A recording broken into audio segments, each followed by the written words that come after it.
A bumper episode today covering all the leaks, rumours, and old world army composition goodness. Things are certainly heating up as the old world gets closer. Enjoy the episode.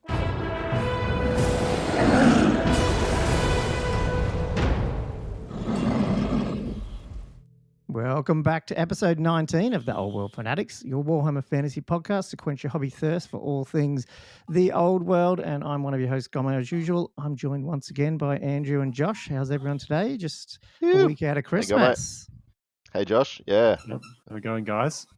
Oh, pretty good, pretty good. I was it's so funny while I was fleshing out episodes through to the end of the year, because I'm off next week. I guess a lot of people, we might have an episode. You guys might. I don't know. We'll see what happens. But I was, because of that, I was fleshing out. Work out how to press all these buttons and stuff in the back. And I was scheduling out what we had through the end of the year. I mean, we're a little bit organised, but, I just wanted to make sure, what are we talking about? And this episode, I didn't really have anything on it because I thought, well, I don't know if there's going to be anything, and there might just be an almanac, and that's it. I don't know. Everything's it feels like this one might be pretty big, but if I don't crap on too much, maybe it will go quick. But it just feels like a lot of stuff came out in the last week, so I don't know what you guys think, but plenty to talk about, I guess. And plus, obviously, Andrew and myself put on a game in, so yeah. Woo. Cool. Yeah. Well, we are going to obviously, Christmas. Yeah. We are going to cover, we'll cover our game quickly at the end, but we'd obviously cover the big, what do they call it, army composition or army building almanac that came out, yesterday, I guess. And then there's a bunch of news and leaks and little things like that we'll go into that first, because that's sort of quicker than the main topic. And obviously our hobby and all that sort of stuff as usual. So does that sound good, guys? That does. Yeah. Awesome. Cool.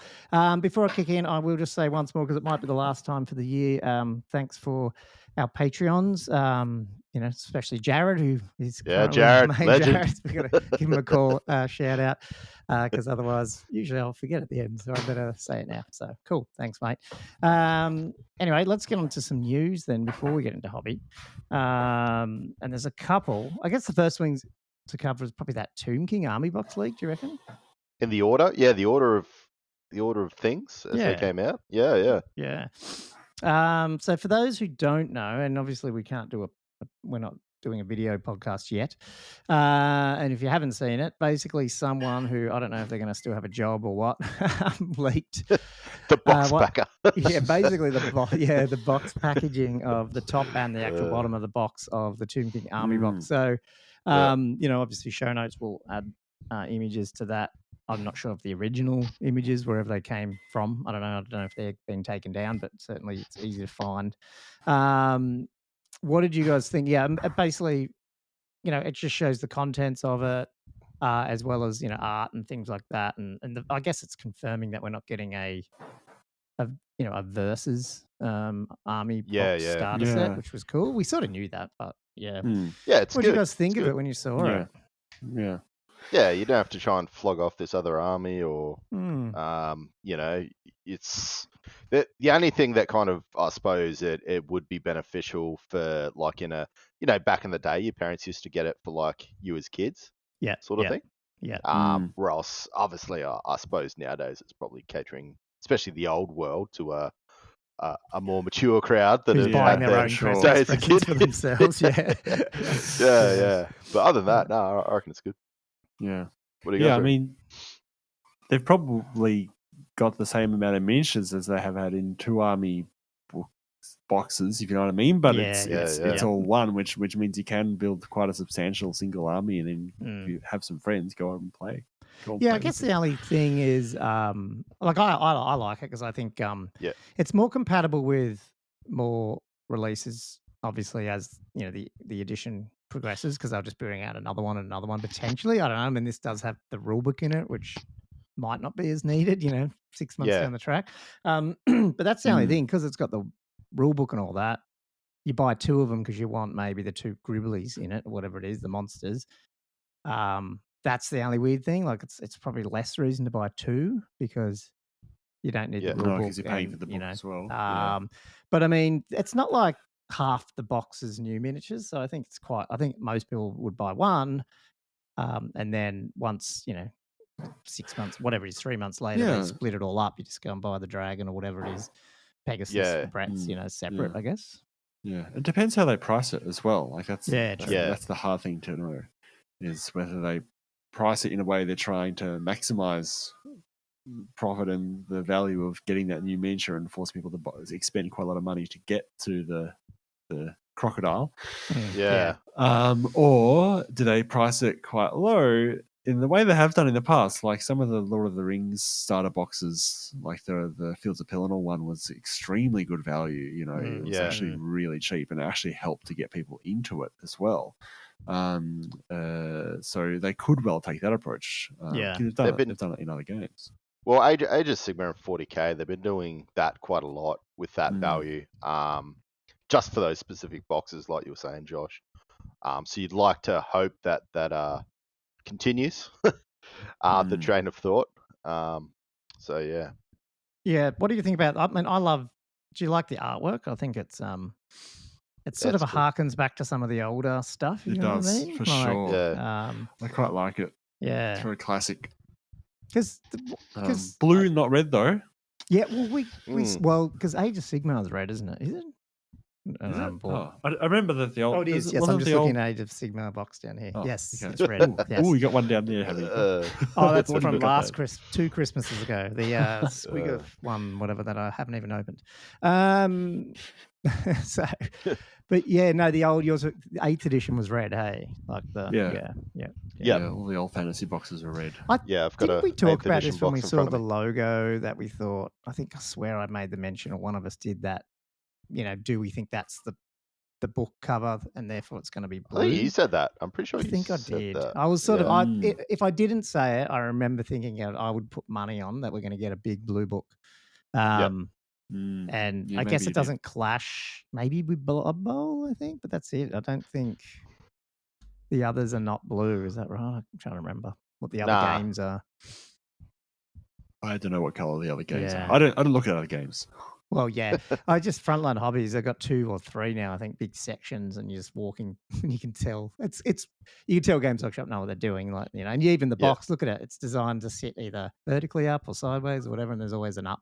Which again, it's probably just packaging 101. But no, I love it, and I just sometimes I think the artwork sells it better because it's sort of like what your imagination is rather than the actual figure. When you look at the figure and go, I'm never going to be able to paint that or whatever, so that's cool. Yeah, no, I love it. I love that they've got artwork rather than even painted miniatures on the box or something. I don't know. Just the hand drawn artwork it's got such a theme to it. And I think it's good because it's got the bottom of the box has it, so it makes you pick the box up and look at it and then turn it over and go, oh, that's what I get in it. So I think that makes heaps of sense. I'm looking at the back of the box on my screen now, so it's a bit hard to look.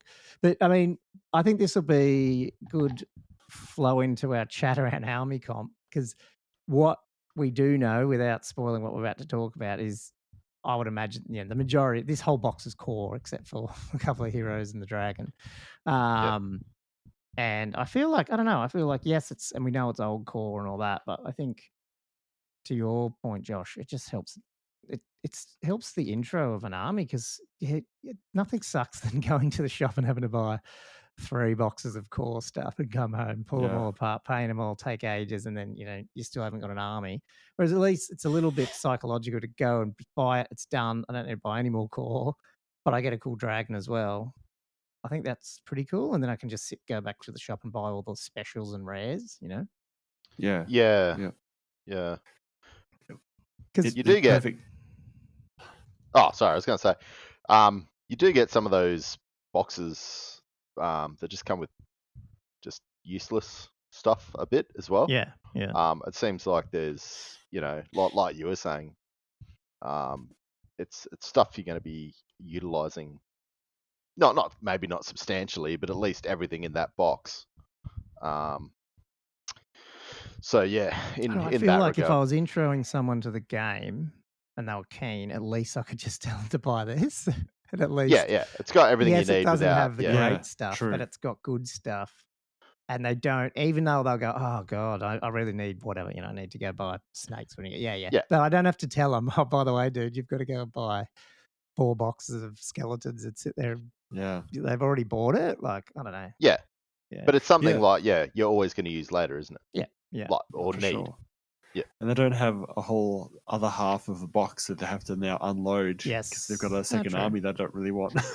Yeah. Yeah. Yeah. Interestingly, looking at what do you think of taking as a bigger picture now as well? It was pretty stark the scale difference of the new Tomb King character next to the old Skelly, right? Like, he's almost twice the size of me. Like, he's so much bigger. I mean, so the skeleton's head is probably up to his nipples. I don't know. It's really, it is. Yeah, just his chest. And a similar posture as well. I know. He skipped leg day still. I really don't like those legs on that guy. I don't know. Yeah. How much bigger are the Tomb Kings and the Skellies like the classic ones? Like the ones you've got now? Well, that's them. Like, as in the original Tomb King characters? Oh. Like, what scale are they compared to the old ones? Like the Tomb King. Yeah.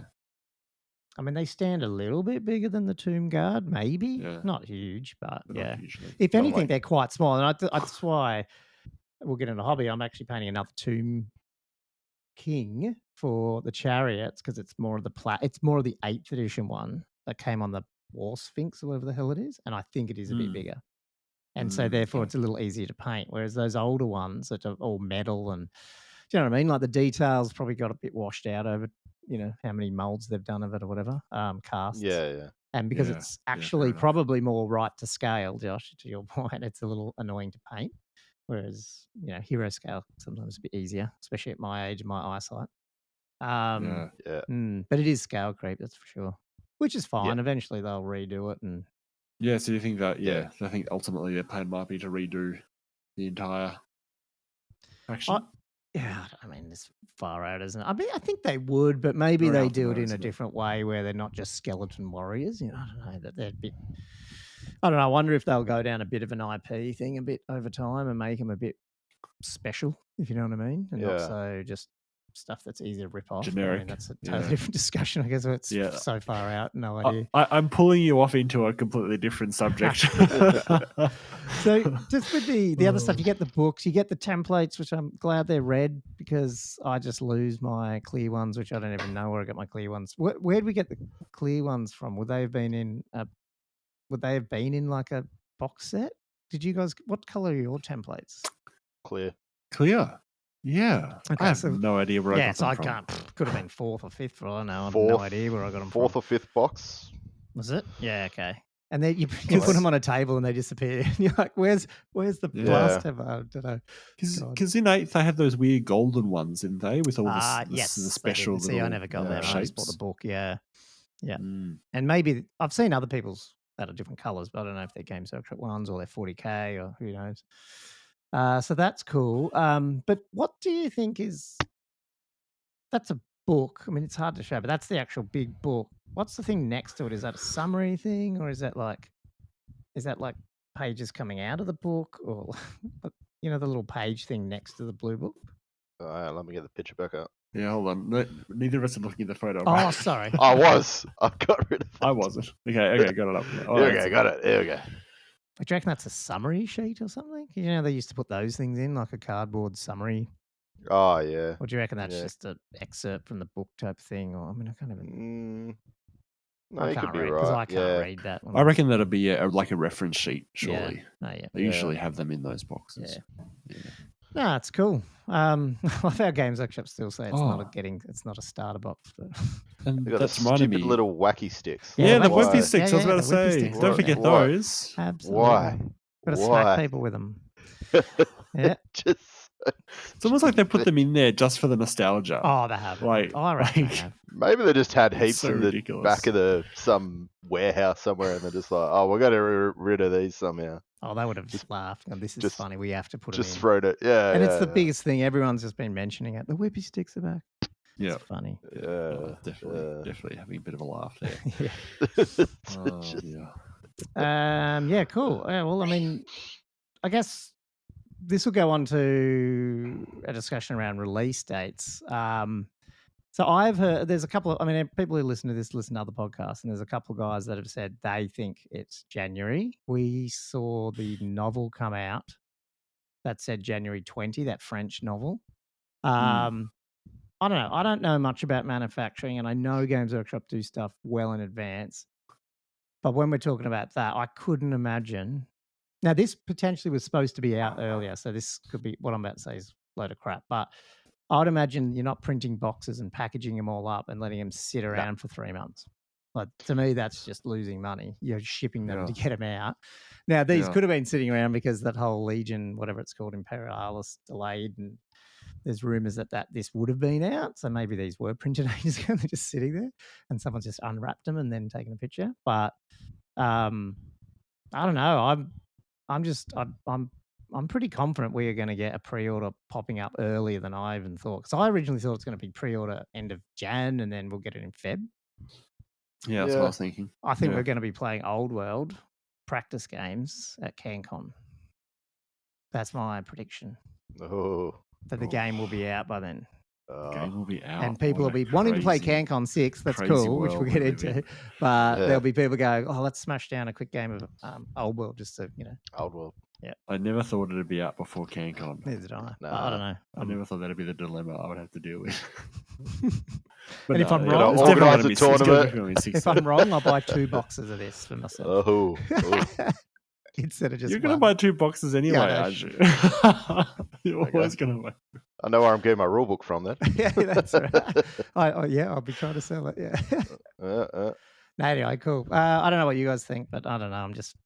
I'm getting a little bit more bullish too that they're going to get this out. Yeah.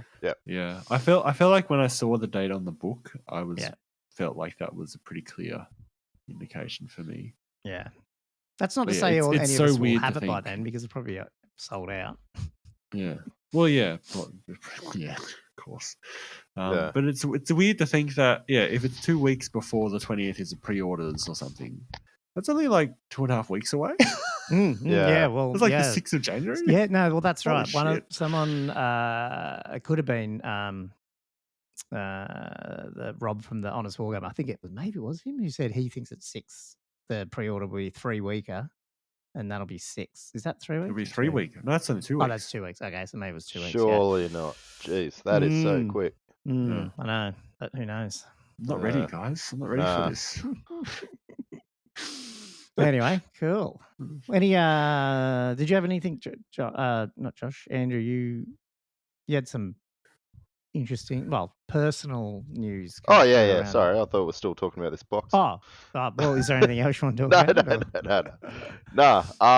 So as I spoke to you guys, hang on, let me get my little cheat sheet up of notes. Sorry. So I spoke to you guys a couple of days ago, I think it was. Basically, there's a nameless grey face. A nameless person, who allegedly might have had access to some rules for testing purposes. And basically, we have played previously in the past. Not even played, but knew each other through a circle in a tournament, the gaming circle, local gaming circle. And anyway, we got talking just about 6th edition and upcoming tournaments. And then he just happened to talk about the old world. He's like, "Oh, are you keen?" I'm like, "Yeah, I'm keen." Funnily enough, I'm doing a podcast. Yeah. So kind of keen I started a podcast. And obviously he knows both of you as well.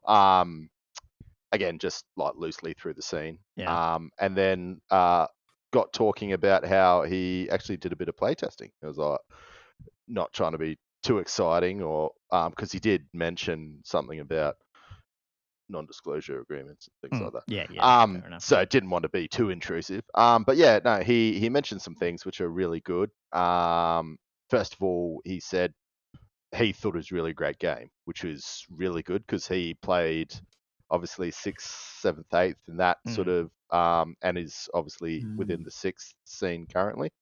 And he was like, yeah, no, it's a really good game. He said like his description was a mashup of sort of 6th and 7th with little bits of 8 in there, which I think is really positive. And it seems like that's what, everybody's getting that sort of feedback. There's big community around 6, 7 who still play legacy games from that era. There's still people playing 8th, but a lot of people who played 6th and 7th didn't obviously always like 8th. So yeah, long story short, some goss that we got, other than that he liked it, was the first thing he was talking about was the counter charges. Just got onto that subject. He was saying, yeah, it's really good because it makes cavalry a little bit more stronger. It's not just whoever can get the charge off against cav. So you do have that counter charge makes the cavalry a little bit more, survivable, and it's not just, me versus his charge. Obviously, you're getting bonuses for charging, but it seems like if you counter charge, you still get some bonuses as well. He did mention something around the 3-inch rule. Distance, which to me sounds very close. Some of these could have been. Explain it, sorry, but I mean, some of these might not all. They might have been playtesting and taken out, I guess. Exactly. Right? Yeah. So sure. if so as long as you're out of that thing? So as long as you're out of 3 inches from the opponent, then you could still countercharge, which I would have thought would have been your movement, possibly. Like well, I mean, what we've seen in the like almanac is you can countercharge if they're more than their move away. Yeah, which I would have thought as well. Yeah, so maybe. But like you said, this could just be, possibly getting mixed up, or a different rule set earlier on.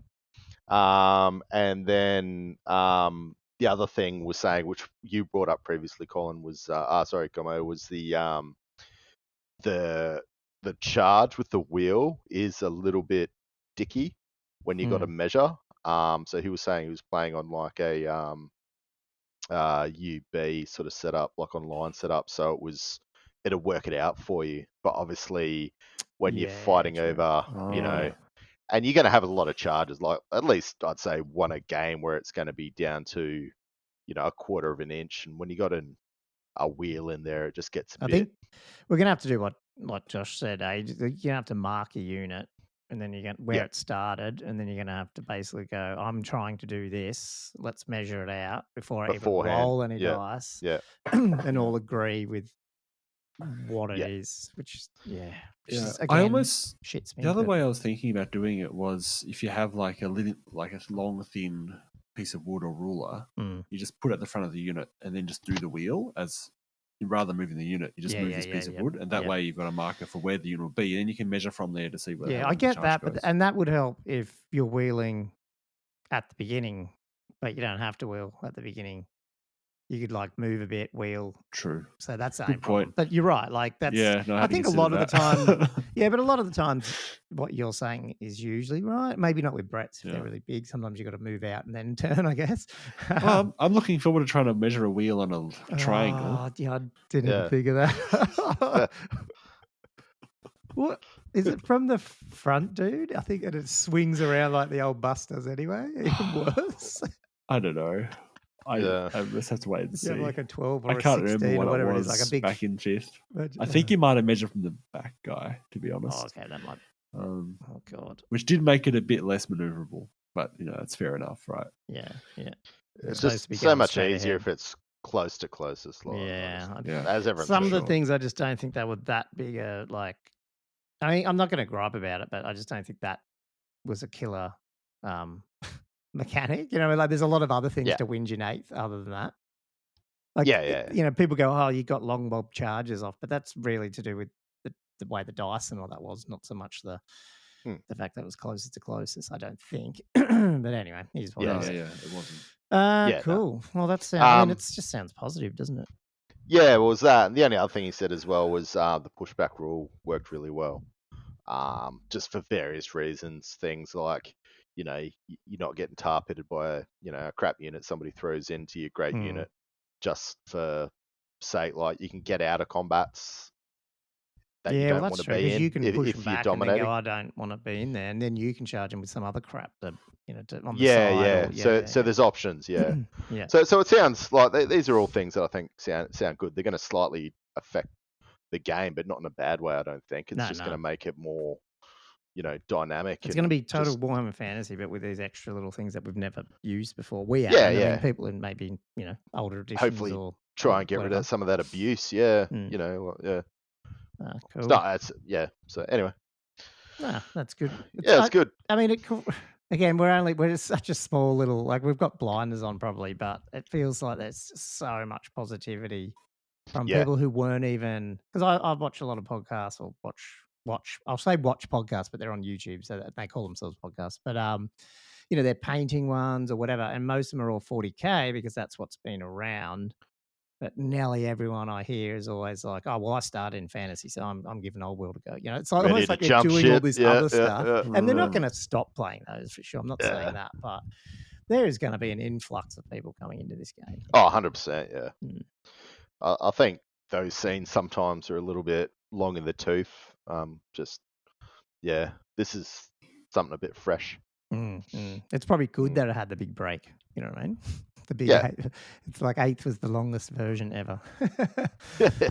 Anyway, cool. One more bit of tidbit news, though, I think is worth mentioning, even though primarily it's 40K, but I think everyone will love this, is the Amazon and Games Workshop finally signed their movie deal sort of in principle stuff. So I don't know if you've been following this, but it came out last year that they were working on it, and then no one heard anything. And then for those who don't keep up with it, there was like rumors that came out about, it would have been like 2 weeks ago or a week ago, saying Warhammer Games Workshop screwed it up.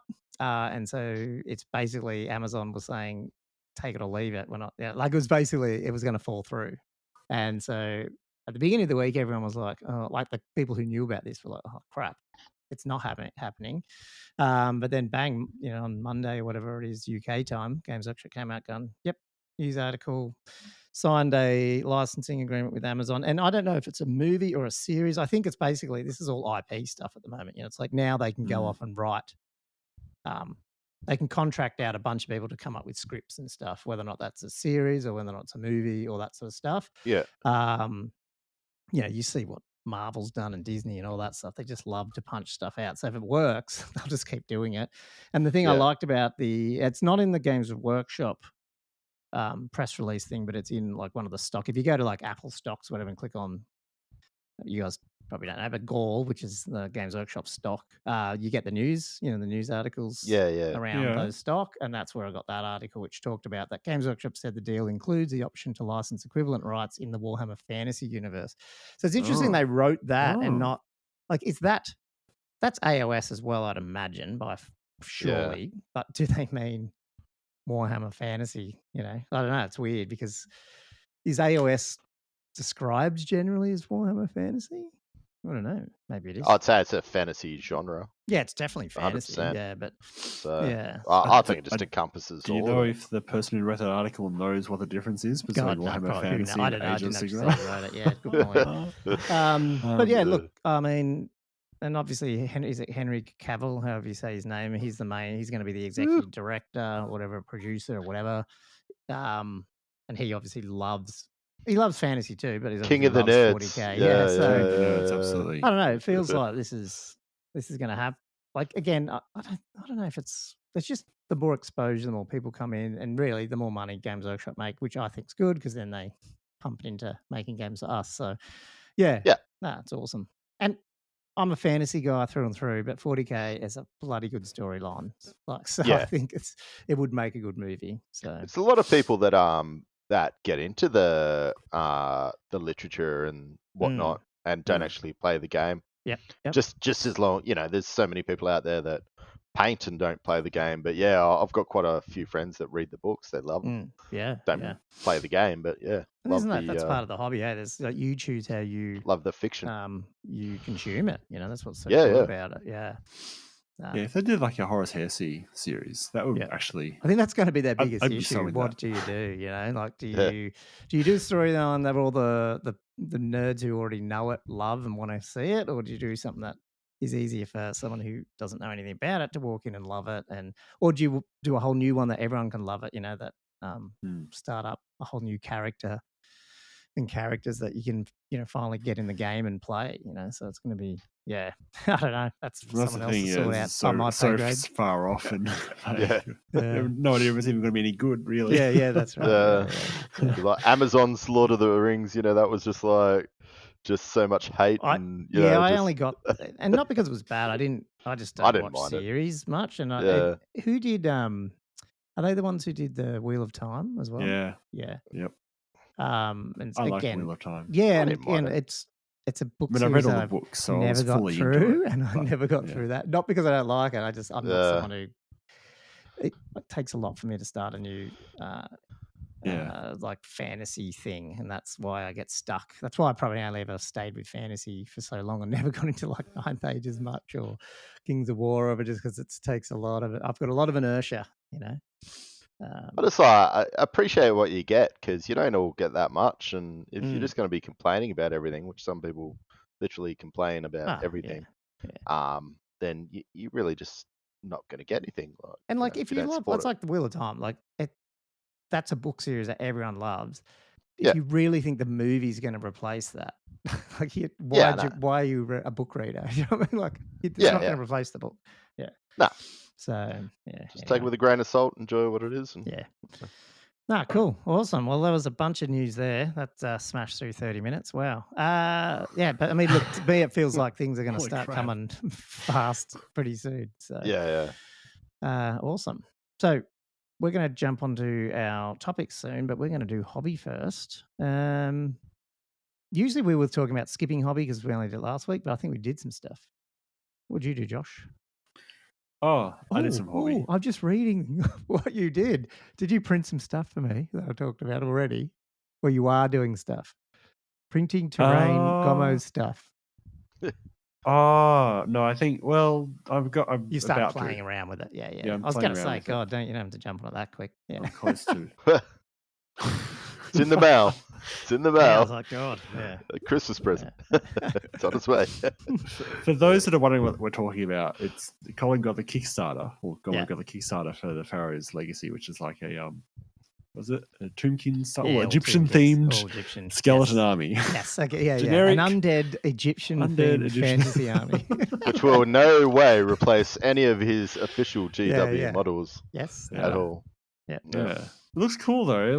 So because you're mainly wanting me to print off the scorpions and the vultures, right? Yeah. But then there's a whole bunch of other little terrain bits in there as well, which is kind of fun. Yeah. But I'm going to do that soon. One thing I'm printing as we speak is I found I've been trying to build up, as I mentioned last week, build up some extra terrain for a snow themed / Northern Chaos sort of Chaos Waste / Northern Nagaroth themed board that would fit with my Kelter Slannesh army. Yep. Like a display board or play board? No, a play board. Oh, play board. No. I've never made a display board. Oh. I just feel like it wouldn't be. You can't play on it. Yeah. I much prefer to make terrain that looks cool, but it's part of the game. I've got a whole bunch of different impassable terrains and hills. I've got a little chaos themed altar, like some rocks as well, which I'm going to paint sort of. So when you say, are they off like what's it called, 3D mini factory or whatever it's called, or do you just look around? Or these ones I've got off Terrainify, which I'm a patron of, which is a specific website, but they also have a Patreon. Okay. So they've got I like their hill styles. So I was originally the hills I was going to use as my grass hills, but it was too rocky. It didn't fit with the type of theme I have with my grassiness. But they're going to fit with a rocky sort of Northern Nagaroth edge of Chaos Wastes snow theme really well. Nice. I'm going to use that. But what I was going to say was I wanted to find a Dark Elf tower to put in there. Ooh. And it took me a while, sort of like searching, but I found one that I've sort of combined onto one of those hills, I guess. And I'm really stretching my mastery to the limit though, because this tower with hill is like 34 centimeters high. and like What's 25 centimeters wide. Can I Google it? Off the top of my head, I can't remember the name of it. I think it's Dark Forge. Is the people that made it though? Actually, yeah. So if you Google Dark Forge, you'll find their site. But yeah, right. So my Mars 3 has got like 14 by 9 centimeter build plate with a max of like. So I've had to cut this thing up a lot into like. It's going to take like 8 or 9 6-hour prints to get it. I really need to invest in a bigger printer at some point because I think we just buy. I'm printing more and more. I'm printing more and more large pieces of terrain. So yeah, I don't know. I got to keep using it as long as it's working. But yeah, it's going. I've had it for 2.5 years now. Yeah, 2.5 years. But the stuff you pumped out of it, you've made your money back. Well, if you had spent money in theory, else, if I'd bought it, I guess. I mean, I've spent a lot of money on buying files as well. But I have certainly got a good use out of the $300 or $400 I invested in this printer originally. And actually, I was going to say, not to go on a 3D printing thing again, but I would imagine like upgrading isn't that big a deal, you know what I mean? Because you've got all the other crap, you've got all the other stuff, your cleaners, the bloody whatever you use, and all you're doing is just buying another printer. Yeah, that's true. So, yep. Yeah, and I'm not trying to poke you to get a big one, but I'm just saying. I know. Yeah, and the thing is, upgrading would be, a few years down the line, everything's higher resolution in terms of pixels per inch, and there's bigger build plates as well as higher resolution. Because the thing is, like, you don't just look at 6K, 8K, whatever. You've got to look at what the actual resolution is per mil. Because that's actually the number that's important. So this is going back to the whole Apple. I don't know if you probably not if you're a Mac one, but when they first brought out what they called, what was it called? Their screens anyway were better res because they were, and it went everywhere and everyone's phone had it. And now they're all like this, but it was like, the res. It's to do with the amount of pixels you have on the screen, but the size of the screen, and you've got to get to the point when you're looking at the screen that you cannot see the pixels because they're so small. Yeah. What do they call them? Retina displays. That's it. So that's a similar thing what you're talking about, is it? Because if you had like a 50-foot build plate and it was an 8K scanner or printer, it'd be shit resolution. Yep. Okay, cool. Absolutely. Exactly. Makes sense. Yeah. We're not at Dark Realms. Yeah. Oh, sorry. Dark Realms, I think. Yeah, hold on. I can find it for you. There's so many towers. There's a lot of towers on there. Is it the ruined one? Don't you love how wizards are like, they try to hide, but what they do is they go and hide in like this big tower in the middle of nowhere that stands. They are. They're always in a tower, aren't they? Yeah. Okay, I've got the link. I can put it into our run sheet if you like. There we go. Because I might whack that on our thing. Yeah, cool. Awesome. But anyway, if you look at that, I don't know if you guys are going to show that photo or not, but the thing I had to change, and this is the beauty of 3D printing, right, is like, the tower itself was a little bit fatter and chunkier than I feel like a Warhammer Dark Elf would be. So I was just able to change the scale of it by reducing the X and Y axis to like 95%. And then the vertical axis by 115%. So I just stretched the thing out. And it just I can. It's so fun that I can just do that and fiddle with this type of thing. So it looks more because it's mostly just more brick elegant. and then these big long. It's hard to describe on a podcast, but it's obviously a very dark elf looking tower. There's not a lot of like other windows and other stuff, so it's not like it's going to look weird when you stretch it like that effectively. That's right. I had to be careful that there wasn't any specific details on there. You probably don't want the brick pattern to turn into squares. That's about the only thing you probably don't want, maybe. Yeah. If you know what I mean, I know what you mean. Nah. But it's awesome, man. Yeah. That's so cool. So when you split that, is it like you're slicing it like turning into a multi-level cake? Like to get it on, or do you do it a different? Okay. Yep, pretty much. Cool. Pretty much. That's a bit of a job then that I'm doing at the moment, and then I got the cows and sheep mostly painted. I saw that on Instagram. They look awesome. Although I was like, firstly, it comes across, and my first impression is like, what? Why am I seeing cattle? And then I went, is that? Oh, it's Josh. It's cows and pigs and sheep. Oh yeah, it was fun googling Frisian cows and going, oh yeah, that's right, because I hadn't looked at them that closely. But then I had to go, oh, they actually do have a lot of black on each side of their face and just with a consistent white stripe. Like, I hadn't really thought about the fact that they're not just spotty and black and white all over. They actually do have, more often than not, quite a consistent pattern of where the black is around their face and neck. Like, they're almost always black-necked. Yeah. And they usually have quite a mostly black head. Okay. And it's just between the eyes where there's usually a stripe of white. Yeah. So, there's more you know, right? The level of detail, everybody listening. Yeah. The level of detail Josh goes through. Josh is not going to make an inaccurate animal. It's not going to be. It's going to be anatomically correct cow. He tried to redo Slannesh's fins. I know. Until I discovered it was actually basically an echidna. A monitor. We should have really called that episode the Monotremes, but anyway. Cool. We'll get through this hobby dive yet. By the way, I did buy a second Fiend, and I'm just looking at it now. I've just realised that whoever put this one together did the same thing. I did. It's got normal back legs. Oh, it's cool. Okay, I'm gonna have to pull it off. So done the cow, then the sheepies, and then I spent most of this afternoon actually painstakingly building my fences on those fields using matchsticks. Toothpicks, matchsticks. It takes some time, man. I feel like I'm building a fence because, I don't just. I think you talked about this last week, though. But so why can't you find a good fence and print it? Like, is it just you don't like?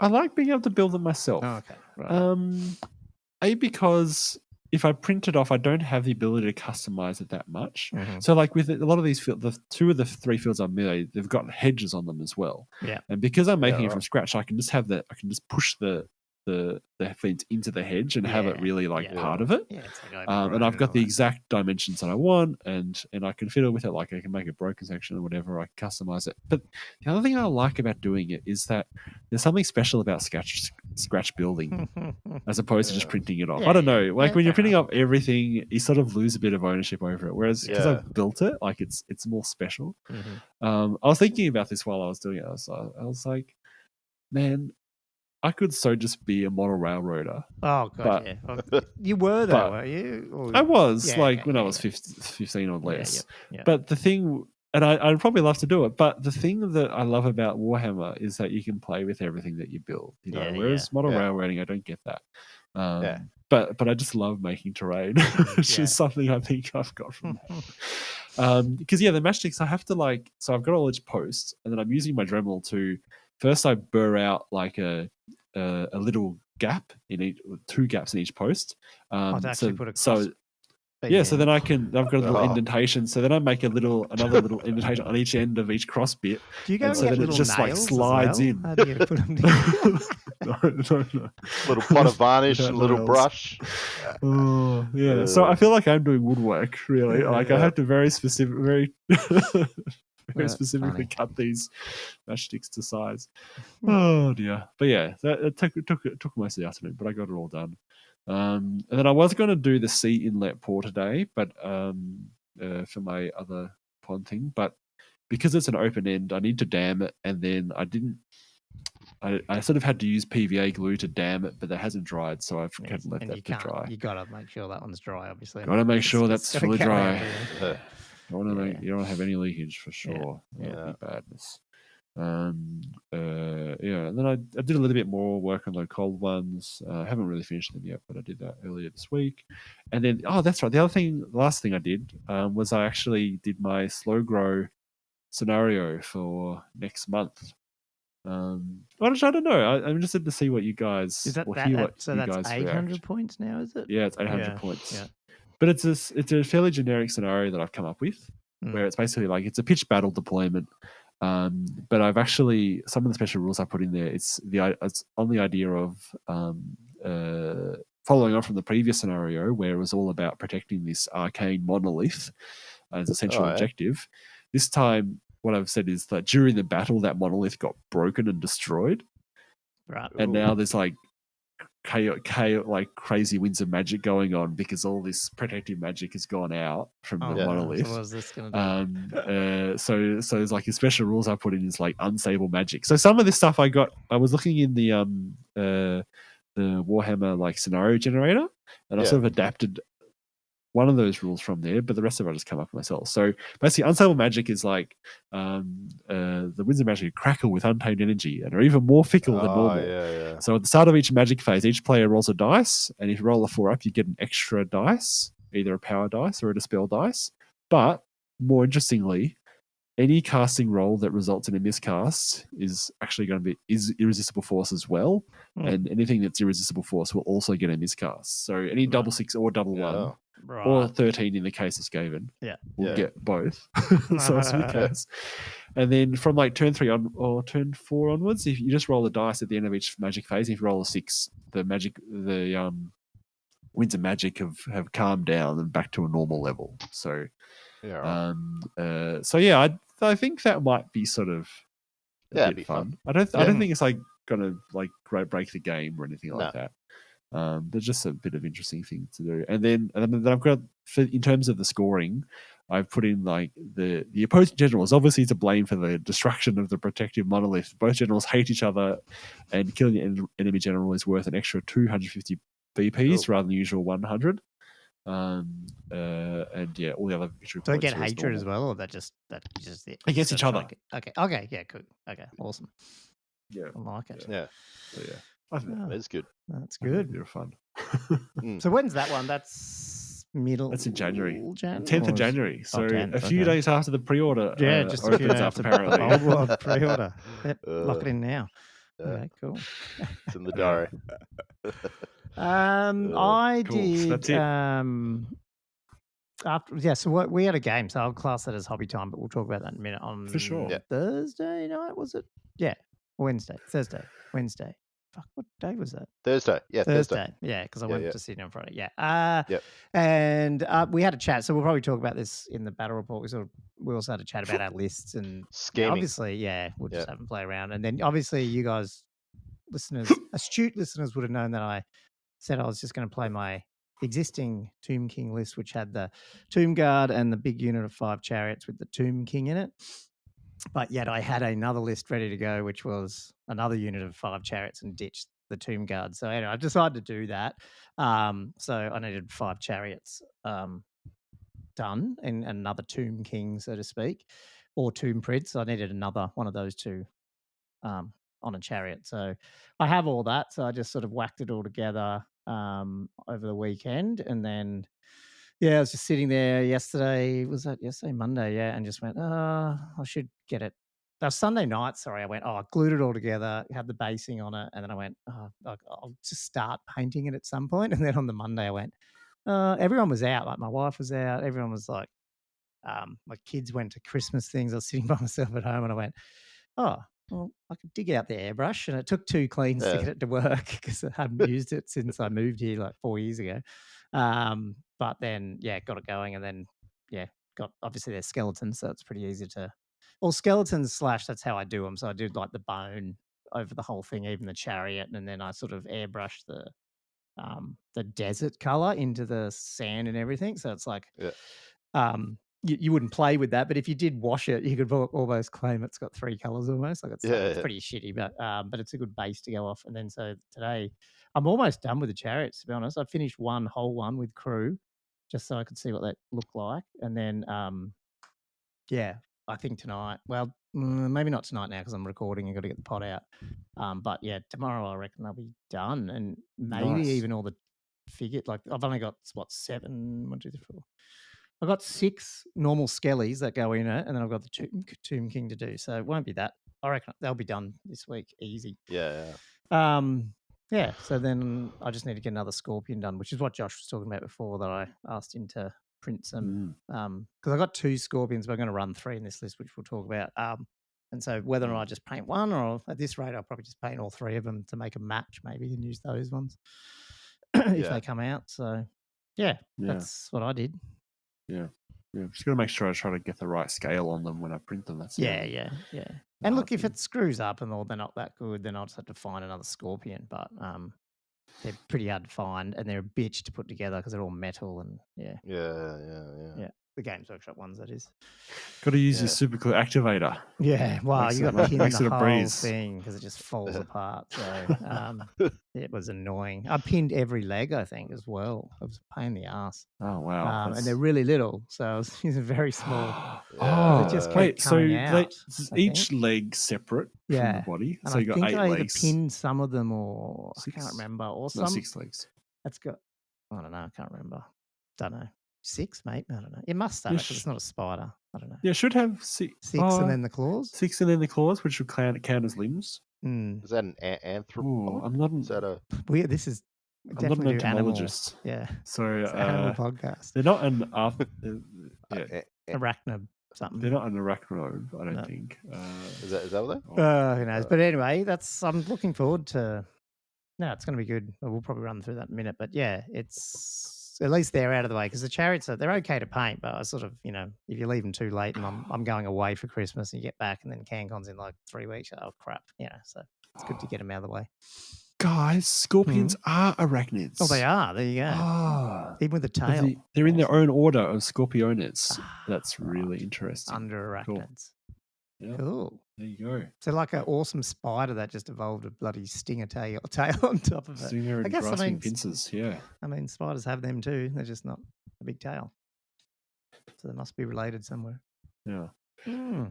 Andrew, you got a game in, which we'll talk about soonish. Yeah. Sorry, I'm looking up. Looking up scorpions. Oh, you are? What was it? I'm trying to make sure I use the right word there. Yeah, it's an exoskeleton. Yeah, it's like exoskeleton. It's a huge group. Yeah. Heaps of insects. So I, as part of the game, I had to paint one of my. I think I brought this up last time. I've got a mounted mage anyway.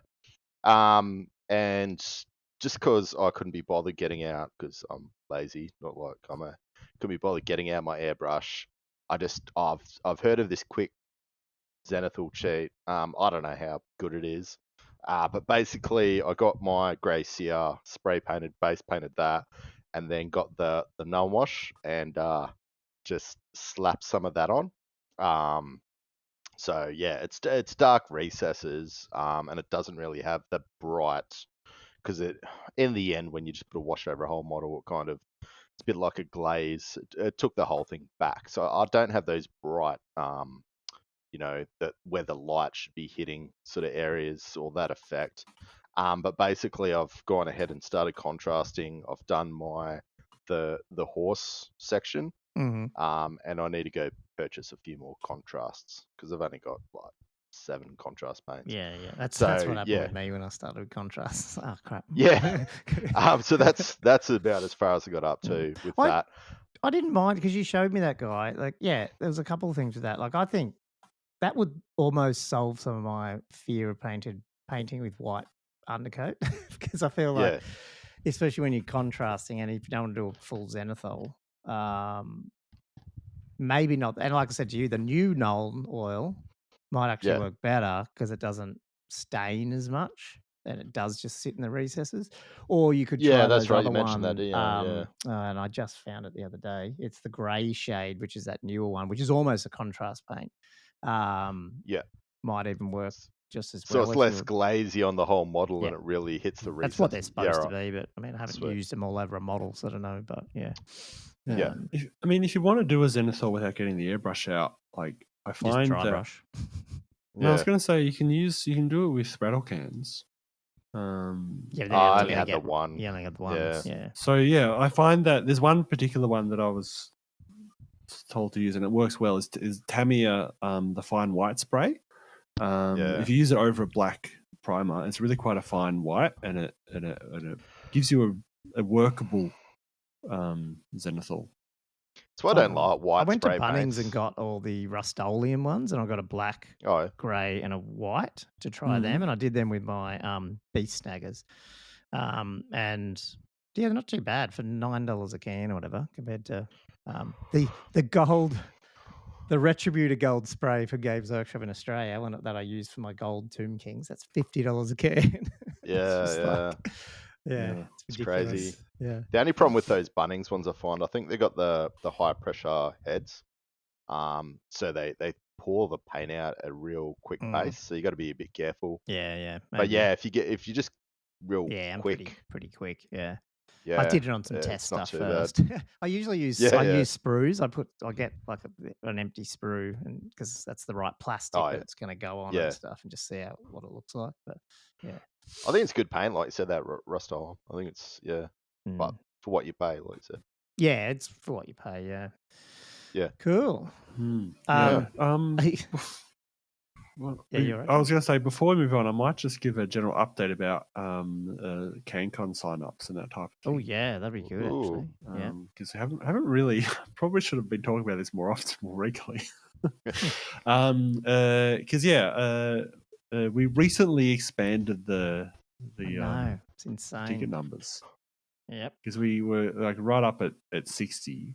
I think we've been oscillating around 57, 58. Players, like because we're sort of hit this sort of level where we're getting occasional people drop out, but people are still signing up, so we're sitting around there. And then the CanCon organizers are like, okay guys, we're going to start locking in the leftover tables, so that so we've actually requested to go up to like 66, I think. Okay, so 3 more tables. Okay, cool. So 3 more tables. Awesome. So I think we've got probably 8 or 9 tickets still available at the moment to get to 60. I'm not sure if we'll get there or not, but I'm really quite happy with high 50s. Play Old World anyway with us, so Just have to use a 6th edition book. That's Old World. So that's doing okay. The doubles is, I think, it's just struggling a little bit with the doubles. I must admit, I've got about 5 sign-ups. And what do you need to go ahead?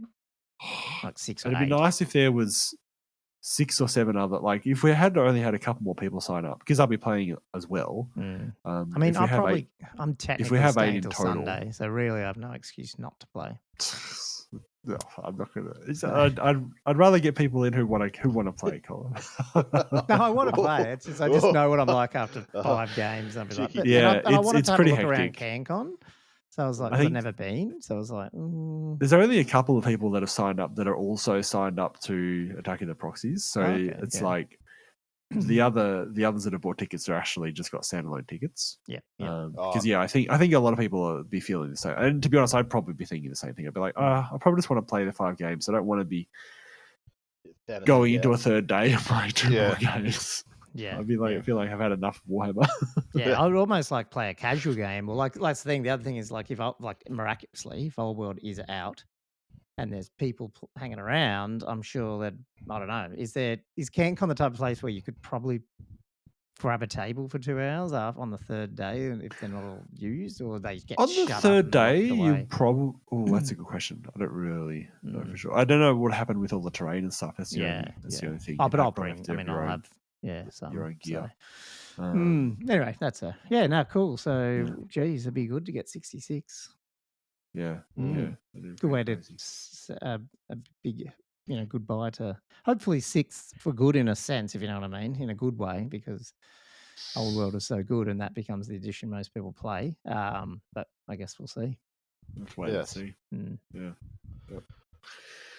Cool. Anyway. Well, that was good. We better get onto the main topic then. Yep. What are we? We're almost an hour in. Yeah. We're just on the intro hobby. Classic. That's all good. Classic. Gold. Sounds a tiny article. It's actually got a bit in it. But it's actually got a fair bit going on. Yeah, it is. I mean, the main topic is fairly brief and, how to build your army. This is how you do it. And then the rest of it's all about Bretonnia. Yep. Yeah. Yes, it's mustering the Grand Army of Bretonnia. So Josh will lead us on, maybe. Or did you do it last week? Can't remember. I think you did it, but then because it was Ground Knights, I sort of was also. I sent it to you. That's right. There's a lot of Bretonian themes. It's bizarre that every week it's like this is more about Bretonnia and this is about Bretonnia, but they never mentioned Tomb King. Like you would feel like they might alternate Tomb Kings some weeks, rather than Yeah, Bretonnia every week. Weird. Yeah, it's. I don't know. Yeah, I'm not really meaning to complain. Mustering the Grand Army of Bretonnia. How does it start? I do like how this article starts. Oh, well, not this first paragraph, but later on. Anyway. So the old world is galloping into position on its finest barded Bretonnian warhorses, and it's now time to look at the rules. We know how to move, plan, shoot, run away, cast magic. Universe special rules without an army. I know, soup it all up. What the heck? Without an army, a general points or a plan, we're really just a bunch of skeletons milling around in the field. I don't get the skeletons bit, by the way. Well, what about the next? I love the next paragraph. Oh yeah, but how it starts? What does that mean? What? Building your army. As they've always been in real life, armies in Warhammer the Old World are selected according to a system of points. But what does that mean? Sure, guys. Isn't that right? Like, isn't Napoleon had like an army composition lists and was like choosing how many dragoons he had? They've written that silly, or do you reckon they're totally just sitting back going, these guys were like pulling our legs, or like they're deliberately being sarcastic? I think that's got to be a joke. I think that is tongue in cheek. I think that is intentional. I mean, they got that weird skeleton thing in the previous. Yeah, true. Like, I feel like they were just like trying to be jovial. It's weird. I liked it actually. Cool. I felt like a lot of people were just confused, but I saw it as a joke when I read it. Well, it almost reads normally, and you go, "Yeah, that's always been points." And they go, "Oh, hang on, they said real life." It is real life. This is serious business. So anyway, games do not have recommended points values. As long as you've got a general and 3 units, you have an army. However, 2,000 points will make for a substantial 2 to 3 hour game, perhaps involving 100 or more models each. So that seems a bit more. Yeah, that's a lot, but I mean, at the same time, maybe that's covering. Well, perhaps. Because they say perhaps. It's very like if you're playing in 6th edition and you play Skaven or like mostly goblins, you probably got 100. Easy. Yeah.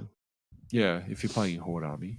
Yeah. You're playing slaves is not so much 40 right there. I mean, it answers. I mean, we knew this, I think, anyway, because the way the points were starting to leak out. But like to me, it felt like it's going to be again. Its unit sizes are going to be not as small as 6, but you might not see. I don't think you're going to see every unit as big as what you might have seen in 8th in terms of like the elite units, which you can get onto. But so it's not surprising that you got that sort of number. So anyway, there's a little graphic there. Understanding armor composition list, which just goes through characters, core, special, rare. And then also, though, it's got additional categories that we're not really familiar with. Well, we sort of are, but not in a central way. Mercenaries and allies, which we get into a bit more, I think, a little bit later. Yeah, they touch on it. I mean, I don't think they give us, we don't have all the answers as usual. Definitely. There's... Later on, they sort of there's more to discuss. I mean, we'll get to it quite shortly. Yeah. So characters is a big change, which we thought was coming because somewhere we saw, what was it, where the one army, that prophetess or whatever, where it was the same thing, and then you could upgrade it to, the level 2 or level 4 and all that sort of stuff. It was all in the same entry. So I think we were starting to think there was not going to be lords or heroes. About that. Yeah, but obviously there isn't. So there isn't. It's just characters. It's all under the same umbrella. Which is fine, I think. Here's a big asterisk. Every faction will have a grand army upon release. So non-core, core, they'll get a grand army. I guess that means they're not necessarily going to get some of your more specific army of infamy type stuff, which we'll get into. Potentially not, but it does. As for people who don't understand what that means, a grand army, which we'll get into because we're going to cover that with these Brett ones, it's like a full army list, isn't it? So they're just, I guess it's reaffirming the fact that if you've got a PDF army, Lisbon, Vamps, whatever, it's not going to be some ravening hordes thing. It's an actual, I think it's still a fleshed out army, with proper special rules and So it's not like the old 6 when 6 launched and everyone had a really fairly small like set of things and it was a bit bland until the army books come out. I think it's not going to be like that. But you're right. There's these other things which we'll get into, which the core factions will get more support. But I thought it was good that they pointed it out and sort of confirmed it more. Yeah, I think they have to. Yeah. Otherwise, they might turn off people. You know, they've got to support them in some way, even if they're not supporting it with actual miniatures. At least they're going to give some rules. We don't even know. Who knows what's going to happen? I think rules is 90% of it, isn't it? You think? Yeah. But that they make all the money from the miniatures anyway. Like, again, we're trying to have this discussion, and we just have to wait and see what happens. So the Kingdom of Britannia Army list, Grand Army composition, characters up to 50% of the army's value may be spent on 0 to 1 Duke, 0 to 1 Baron or Prophetess per 1,000 points, and then unlimited Paladins, Damsels, and Sergeants at Arms. Sergeant at Arms. Oh my god! Like, I was thinking this afternoon, I was like, I wish they'd put in like a peasant character. There is one. We read it. There is one. Right. I totally glossed over that. Yeah. Because, I'm not sure I'll ever field one, but it's nice to have the option. Yeah. And I think they did have it in like 9th Age and stuff, although I must admit, most of the time his purpose was to pop out and just be a redirector. Like a really cheap redirector was, the guy, a mounted yeoman character. Anyway, hopefully he's more useful in this game. So what do you think about, what's the biggest, does anything pop out? Like there's a massive thing that popped out to me when I looked at this, and that was percentages, which we talked about. Yeah, but also massive percentages. But also slots. Do you know what I mean? Like I think they've done a good blend here. Yeah, true. I mean, it's not very restrictive. I mean, you can have up to 2 barons, which are essentially the old lord level character per 1,000 points, like per 2,000 points. Or prophetesses, like you have 2 prophetesses in a 2,000 point army.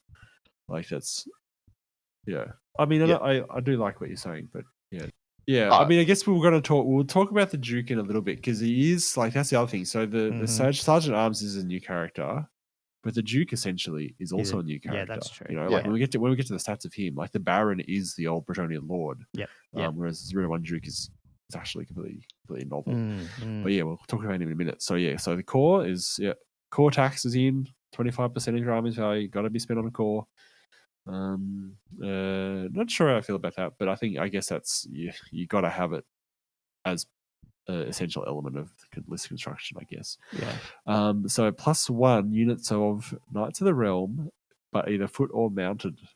You're gonna have For some at least reason, one. I don't know why, but I thought those foot knights were going to be like probably something that's special. I don't know why, even though they did always said they were. Oh yeah, I thought that'd be the case too. Yeah, absolutely. But I mean, I know why they've made it as a +1 in core, so they can sell them. Well, that's the other thing. That's because this box is you can guarantee. They've already said the Bretonian, the men at arms and or at least the peasant bowmen are coming in, box of 32 and all that. It's a new core troop. That's going to be box of 10 guaranteed. So over time, like we just talked about, they'll recycle through, and then suddenly all the cores are back to units of 10. But I mean, I don't care. I think that's if they're good figures, they're good. It's just funny. And then now this is also new. Minimum of 1 unit of men at arms or peasant bowmen. Again, that's not. It's only ever been knights as a minimum of 1. So and that was just Bretonian. Was that like I'm trying to remember if there's any other. There's no armies that I played. I don't think where you had to take something in core. I don't think. No. At least the ones I played. No, I can't. Brett's did, didn't they, with the knights? Brett's. It was always the knights. Yeah. And even when you went to errantry war, it was still 1+ knights errant. So it was. So this might not be common occurrence. It might still be a 25%, and then you take whatever you want, and or limit certain things like they've done here, where it's like you can only have 1 knights errant per unit. So I think those things. So I really like how they've use slots, but not use slots, Yeah, because what is it? 0 to 1 units errant per Knights of the Realm, foot or mounted taken. I don't know. I feel like we might see more minimum units of stuff in other armies because the men at arms thing is really surprising me. Yeah, that's true. Yeah, that's pretty restrictive. Yeah. So Well, it could just be part of the the Grand Army composition and the infamy lists. They're trying to force a certain flavour to a certain extent. Yes. And to buy those sure. big. I mean, again, I want to make sure that people are going to buy those box sets. You need the Men of Arms anyway. You might as well get the box. Sure. Like that's fine. And I'm pretty sure that near the end, when they are talking about the army inventory, they do say you can get all night, or they refer to that as something. Yeah, is where they can get a night based army. So I think you're right, Drew. Special up to 50%. This is all pretty much the same as 8th edition army construction, really. What the characters, these battle pilgrims, is that the Grail Reliquary dudes? Yeah. Okay. Yeah, I don't know why it says 0 to 2 units of battle pilgrims per 1,000 points. You could only have one, couldn't you, or something? Yeah, that's a lot.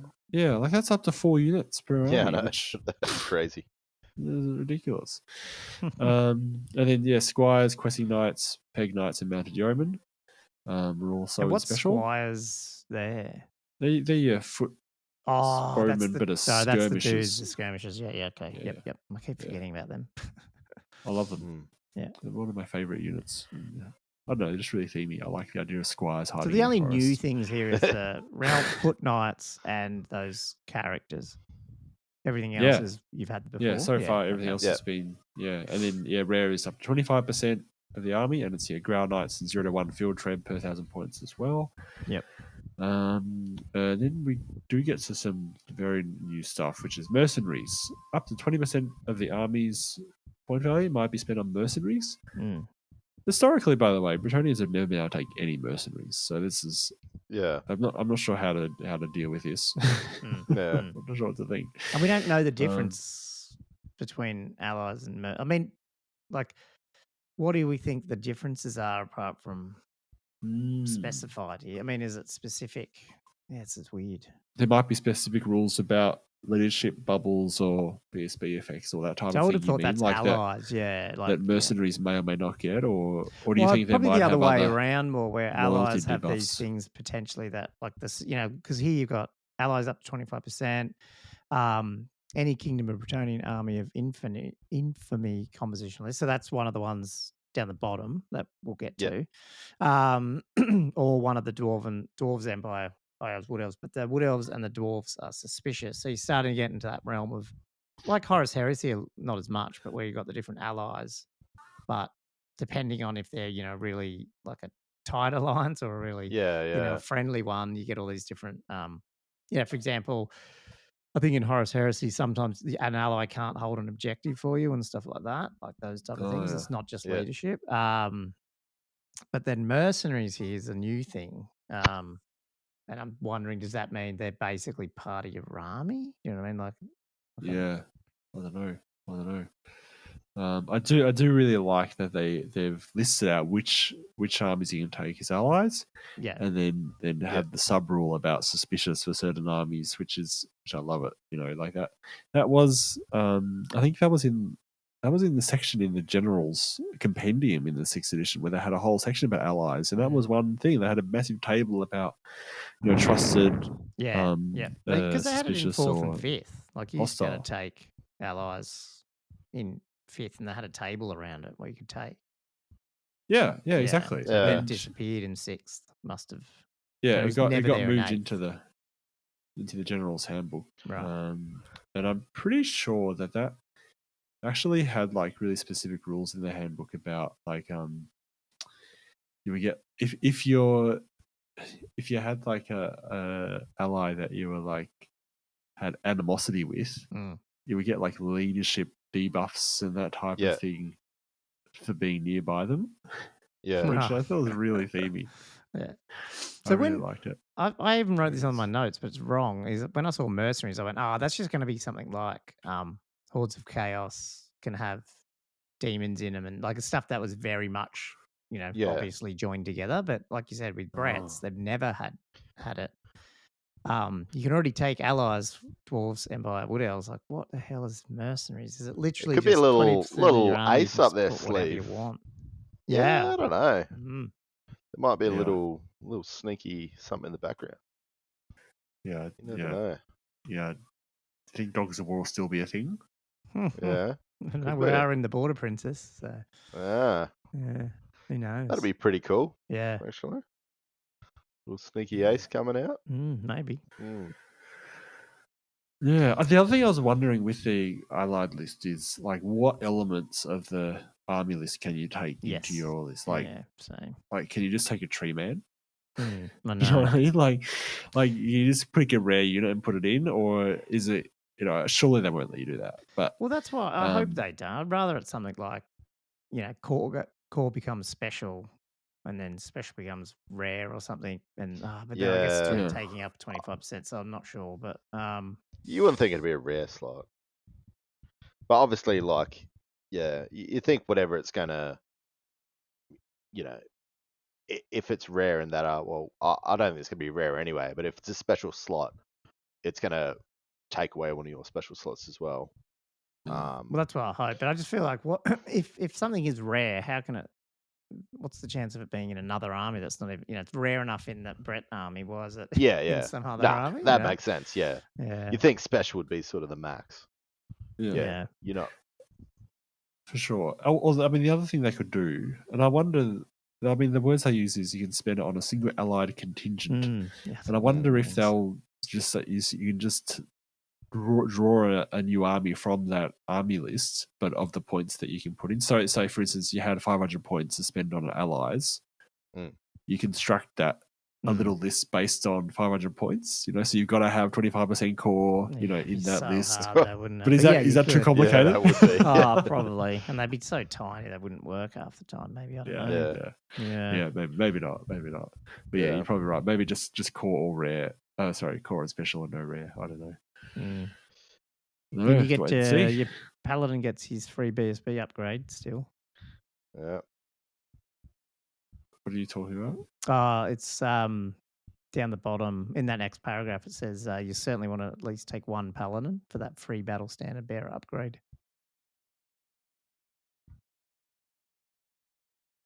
In the following paragraph. Yeah.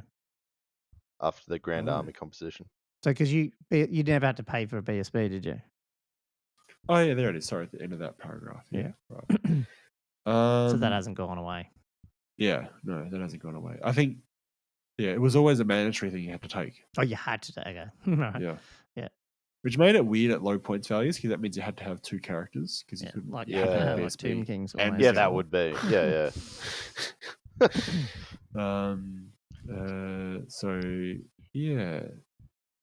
So they just what's this next paragraph? So they're just talking about describing. I mean, we probably describing what we've already talked about.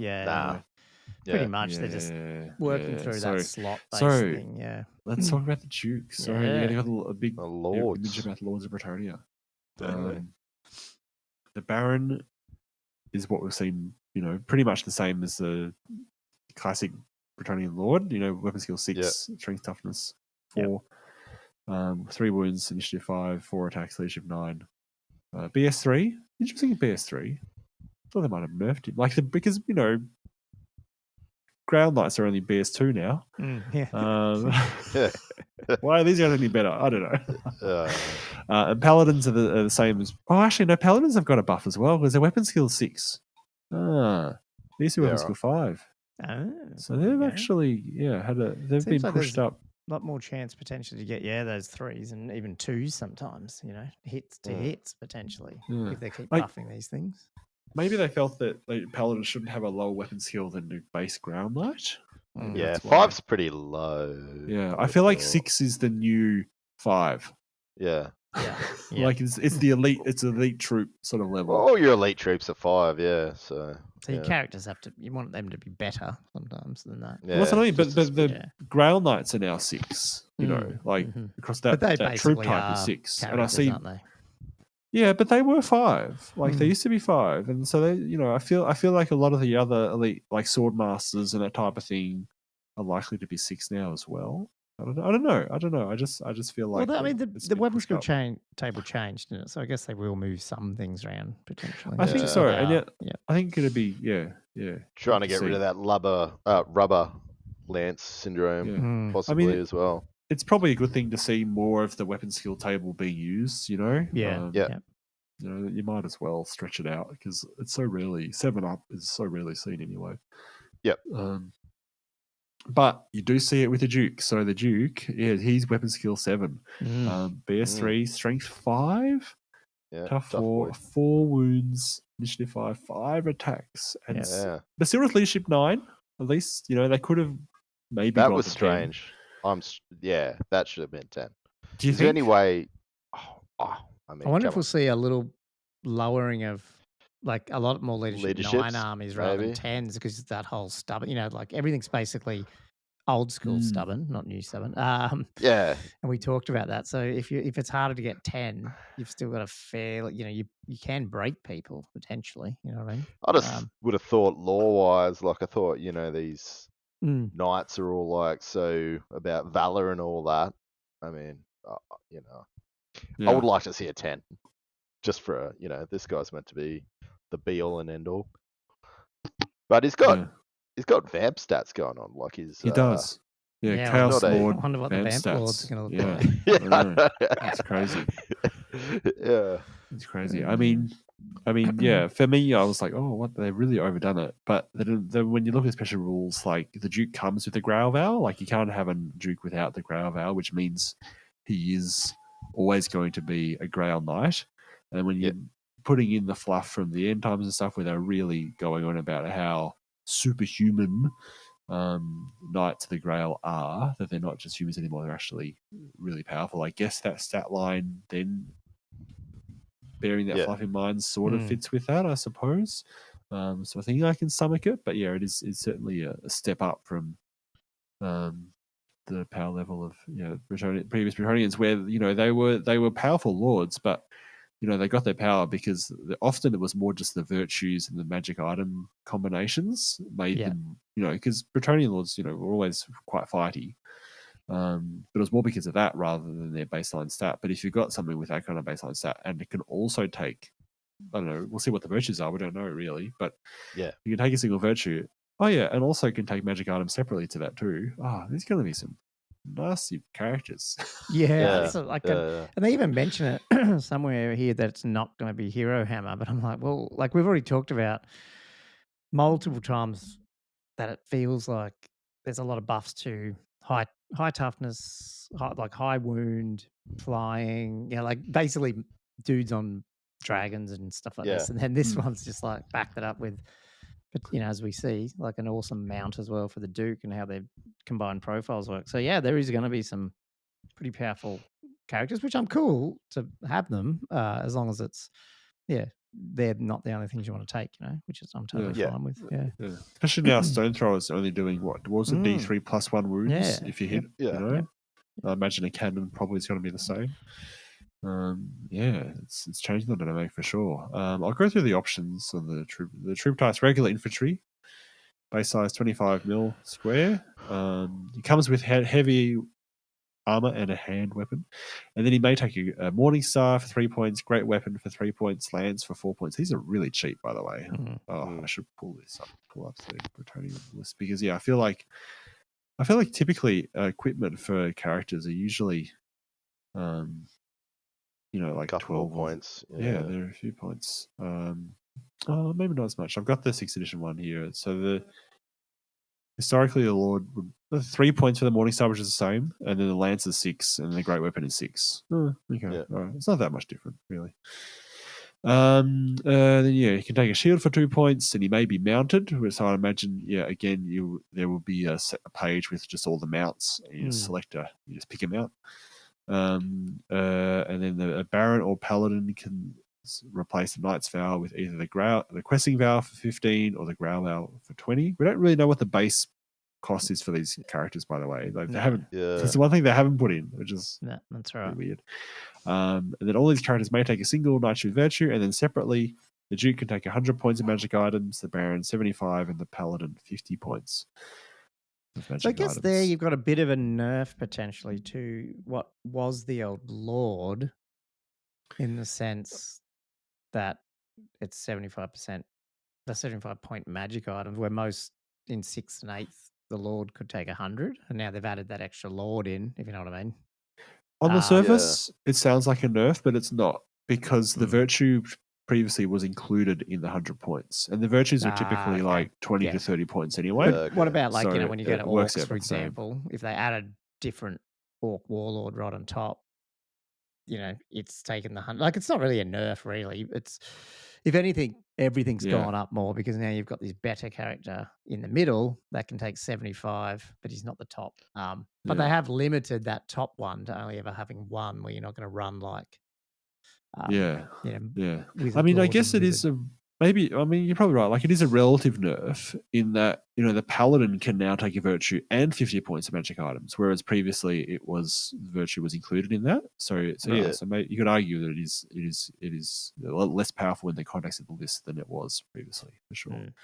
And again, without knowing the price of the Duke, it's hard to say if is that an auto include or not. He might be, I don't know, if he's 300 something points or whatever, and then you're putting 100 there, like suddenly you chewed through, it's the same with the mounts as well. Like if you're paying the same for a hippogriff on any of those, it might, on like 9th age, the mounts were different prices for the different levels of character. So, if there's this huge difference between a lord, like the Duke and the Baron points wise, you may as well just throw them on a hippogriff, and the only thing you're losing out on is going to be like, it's going to be a lot more survivable, putting out a lot more damage. So I hope they've taken that into account as well, that sort of thing. Yeah, you think they would, like the I mounts. so. I can't see the paladin running around on a hippogriff, sort of, Nah. Can I read out this next paragraph? Yep. By the way, guys, I love it. I just want to see what you guys think it means. Grognards may remember multiple ranks of heroes from previous editions of Warhammer Fantasy Battle, and those delineations are still present and correct. A duke is a mighty warrior indeed. No time for feasting, issuing edicts, or sprawling decorously across your throne for these guys. Every Bretonnian general is tremendously skilled at arms and as strong as a troll. Well, firstly, end paragraph. Is awesome. What on earth? What are they trying to say? That mean? It's like two different points in the one. The first, I don't know. I don't even know what the first sentence like. I think they're just trying to say that previous, you just had different levels of heroes, and obviously in the last few editions we've only had two really, heroes and lords. But if you went to 3rd edition, you had, and was it 4th when you had like level? Well, you always had 4 levels of wizards, but you could do the same thing with lords and heroes. And back in bloody 3rd, you'd have up to 25 different levels. Like you'd pick your different levels, so and they'd all do different stuff to different stats. So I guess I don't know if they're just saying we've added a little bit more extra like levels of heroes or ranks. I don't know, but then I don't know why they went on to that next sentence. It's a bit weird. Yeah. I just had to Google what a grognard was. Well, grognards are us old people whinging about Warhammer. Sure. Yeah. There you go. Someone who enjoys playing older war games or role-playing games. There you go. It just says, like, I don't know, those delineations are still present and correct. Cool. Yeah. Okay, thanks. Yeah, Does that mean I can bring my level like from 4th edition? Probably not. Yeah, I don't know. It's just how they write some of these things, eh? Yeah. It's a strange article, isn't it? And I don't know, I'll keep going. So yeah, options abound. So then they talk about just the different weaponry you got. So they just expand a bit. The Morningstar gives you +1 strength and -1 AP in the first round of combat. Yep. And the great weapon, the way they phrase it, it says the great weapon doubles these bonuses and makes you try last. Yeah. I'm sure what they mean is +2 strength and -2 AP. Like it's not doubling anything.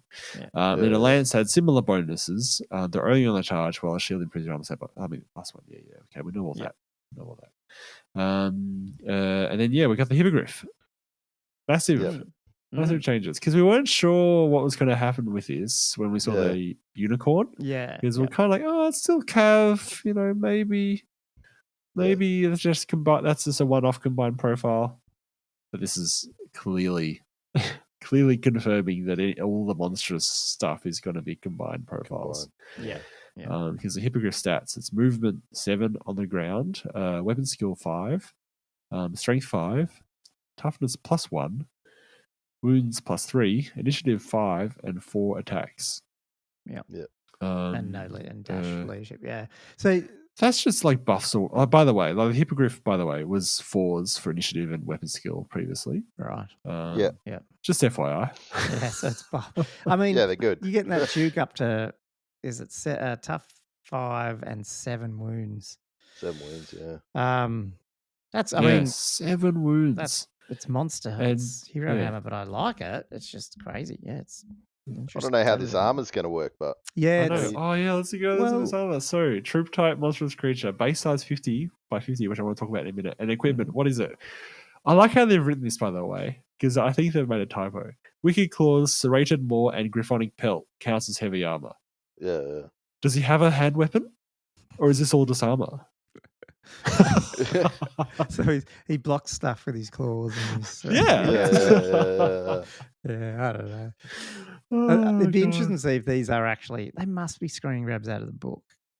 They have to be. They wouldn't put this much formatting into an article. So this is probably what's in the book. So yeah, I don't know. Yeah, in which case it's a big fat typo because they've made such an effort of going, these hooves count as hand weapon, or this counts as hand weapon, and then they've just left it out, which is funny. It's just what do you think? How do you think the heavy armor works? Because obviously, the Duke comes with heavy armor. Yeah, so I guess I don't think it's a stacking thing. I'm wondering, is there any chance here that things like the Prophetess or something could go on a Hippogriff? I think so. Yeah, I think she could. I was thinking that. The mounting options in the Prophetess's image, I mean, it's funny, isn't it? As I said at the start of this podcast, we've had a lot of information about Bretonnian army and nothing about Tomb Kings at all. Yeah. So the Prophetess one that we saw the other week did say you can take a mount. It may be mounted, it was the same phrase as the one in the Lords here. It just says maybe mounted. I should have gone back and looked at that. So effectively the Prophetess could be sitting there at what? Like tough 4 with like 6 wounds or 5 wounds or something like that, sitting on a Hippogriff and have a 4, or maybe they can't. Well, could they take a barding? Could wizards ride horses with barding? Can't remember. Yes. Still, they can? Yeah, they could. Yes. So you might be able to get her onto like a 4-up save then or something. 6, 4, maybe even a 3, maybe? I don't know if the barding counts if you're mounted, if you count as a 6-up, or you don't. Well, as far as we know, if you just mounted, you don't get it. You don't. You don't so get, it's just you don't get a mounted buff. A heavy armor would be 5-up, and then barding would be 4-up. Yeah, so she would just get a 4-up if she was mounted on it. Yeah. For a wizard, it's pretty good. Yeah. Yeah, it is. Yeah, I guess that's how it would be, wouldn't it? Like it's bizarre because they have tried to make everything clearer, but if that's how it is, that would be confusing to a lot of people. That might not have played the game very much. But yeah, anyway, like looking at the Duke, which is obviously going to be far more likely combination. Yeah. He'd be a 2-up base. 2-up, yeah. With a tough 5 and 7 wounds. I guess. So they got plate, shield, and barding. Yeah. And you can probably get a 4-up ward save with that 100 points. Magic and more the other. Yeah, I would imagine you'd be able to get that in there somewhere.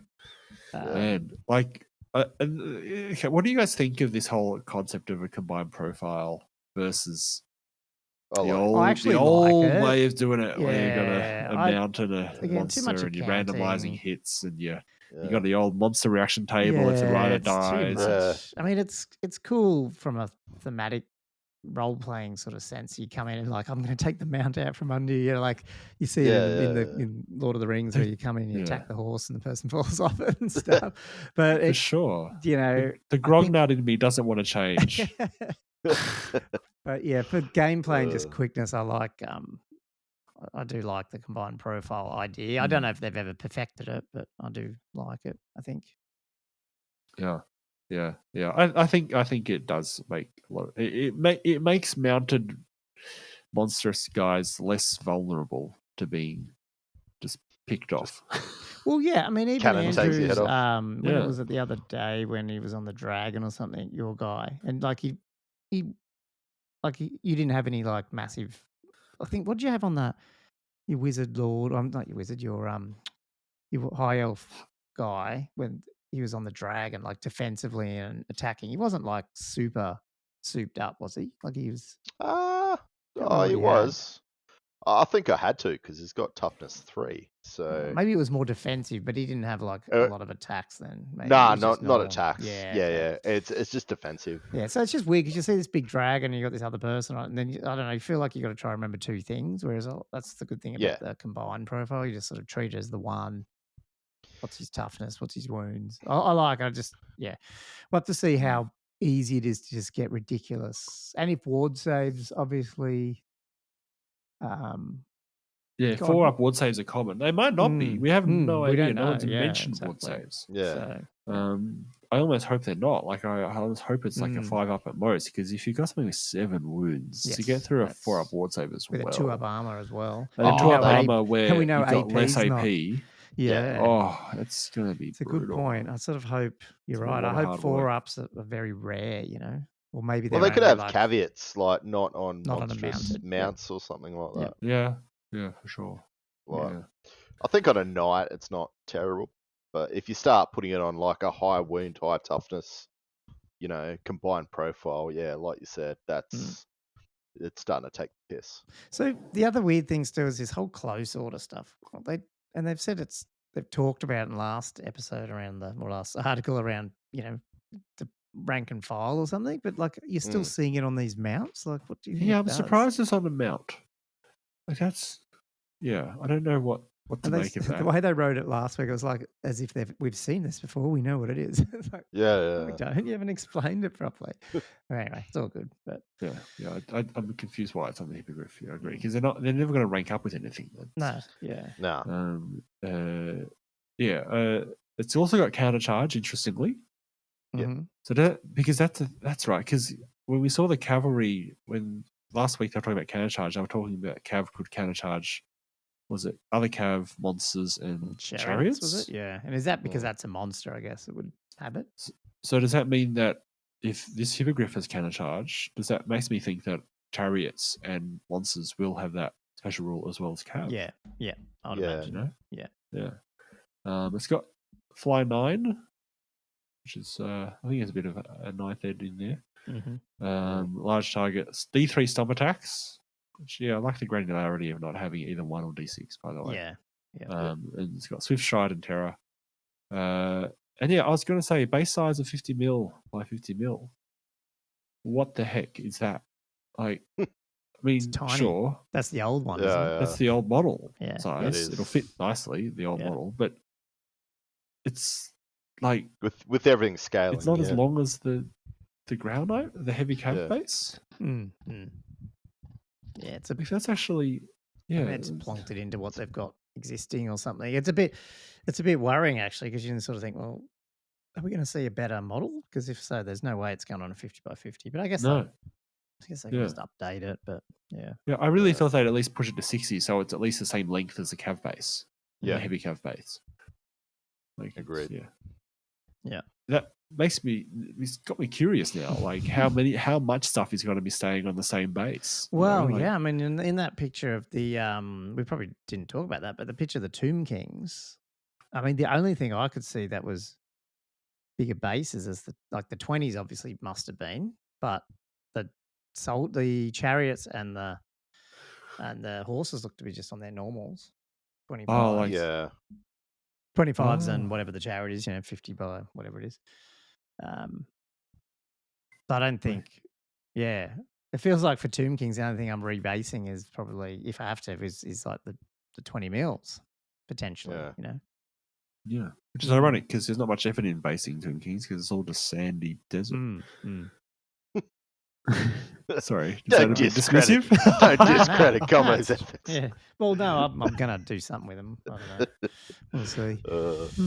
Sorry, I didn't mean it personally. I just meant it as a general theme. But no, it is. Yeah. It is sort of just saw Gommo's. So you're right, though. I think that's the thing. I don't know. I don't think there will be across the board blanket. Yeah, everything's on bigger bases by any means. And they did mention that last week. So. Which is weird because it seems like there's all these guys going out getting super excited with bases.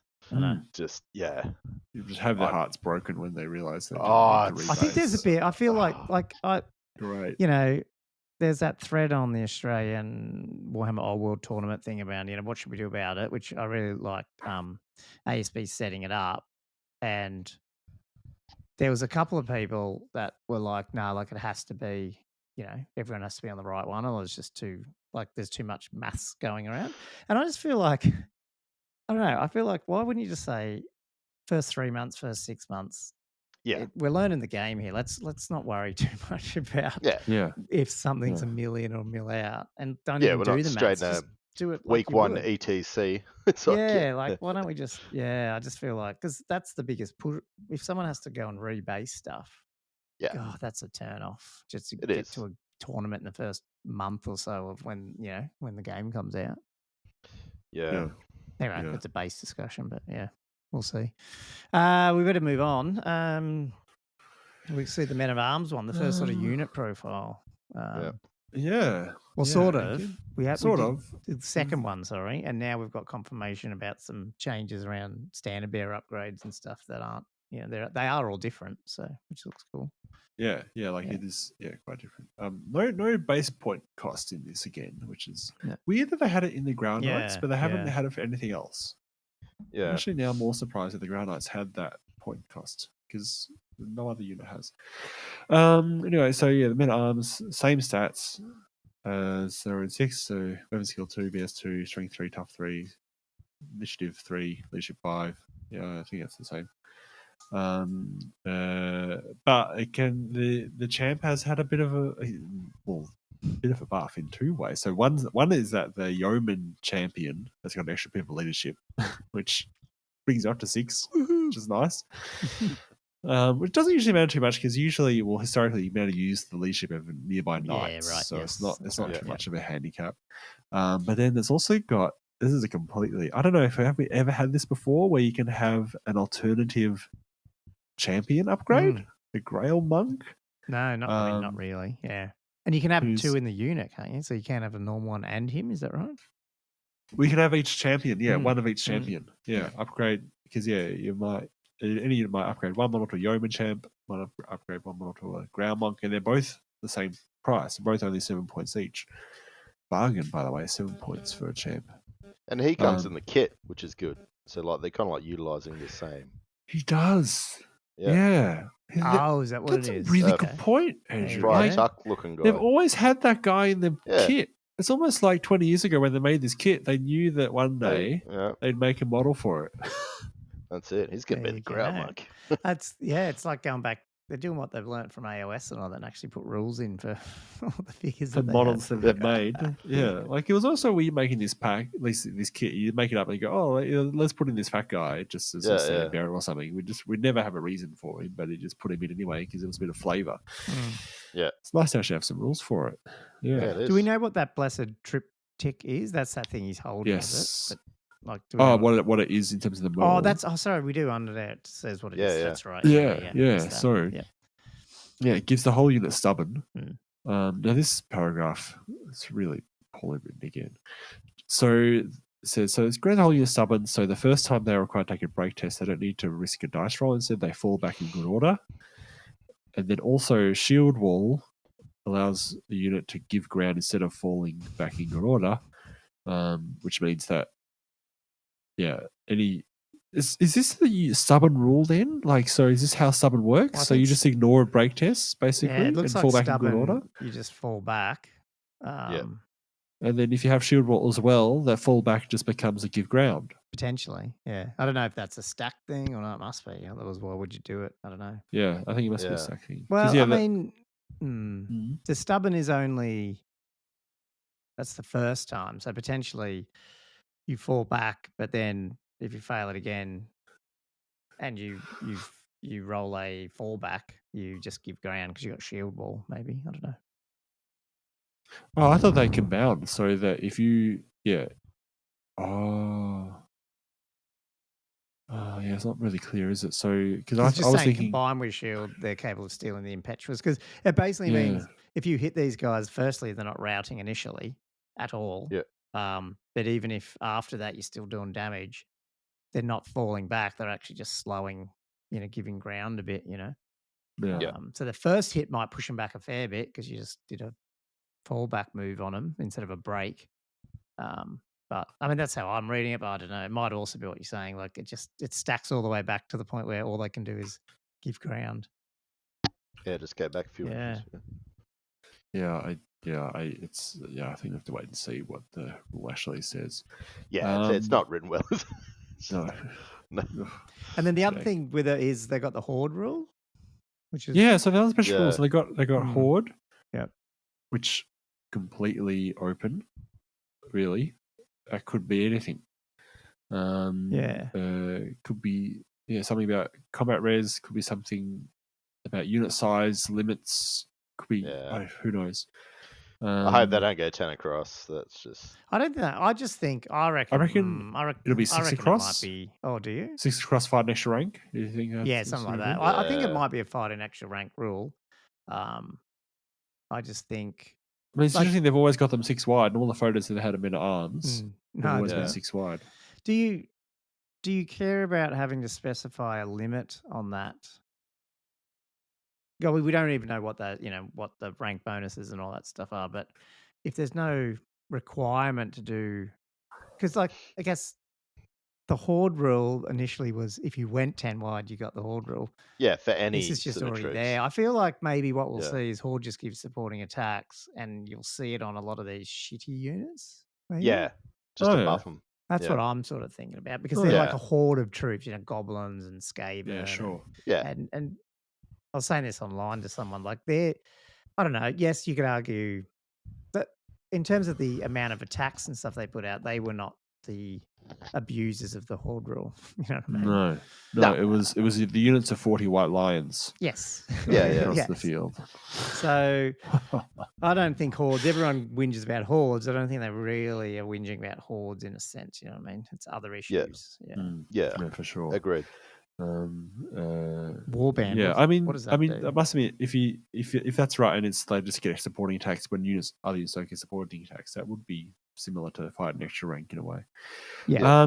What are the other special rules? So now I'm a bit confused by by talking about with the taking leadership thing, or what would? No, well, that's usually peasantry. Usually peasantry's been wrapped. Previously, peasants' duty is ignore panic from peasants, and then peasants can use knights' leadership. So I'm not sure what levies is. I have no idea what levies They're going to pay be. taxes or something. Maybe they've split up those two rules, but I think levies like an old war game. You always had to have it. In like World War II games and stuff. Levies, they're just a shitty. I don't know what rule it would be, but anyway, keep going. Like a conscript. Something like that. Yeah, I'm just trying to think what rule it would do, though, but I don't know. I don't know. And then warband is another one that mystery.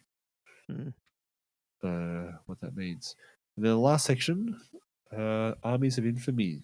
They just expand that a little bit as well, which we've already talked about. We love this bit. Yeah, it's really exciting. Bit.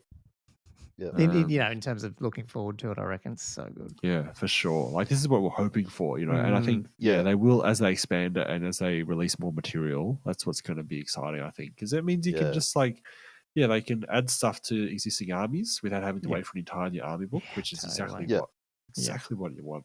And that means you might have one book where you'd have 2 or 3 different armies, maybe 4 different, like not in like 1 or 2 for each different race as well, not for each race, but you'd have a book released that have like 3 different armies of infamy. It'll be for certain factions, which I think would be. So do you reckon? I mean, by reading this one, do you think if we get, and I don't know, I'm just making assumptions here, but if we end up with a book or a set of books that have like a new Tomb King and a new Bretonian sort of full army lists and like a full army book type thing. I don't know if we're even getting that now, but do you know what I mean? Like you get the original, the book comes out, the army book, the rule book. And we know we're getting Tomb Kings and Bretts first. If we get a book that's just mainly got them fleshed out more than just that army list we saw here, like that would have those extra armies of infamy in for those factions, or do you reckon we're going to be waiting a while for these Brett ones as well?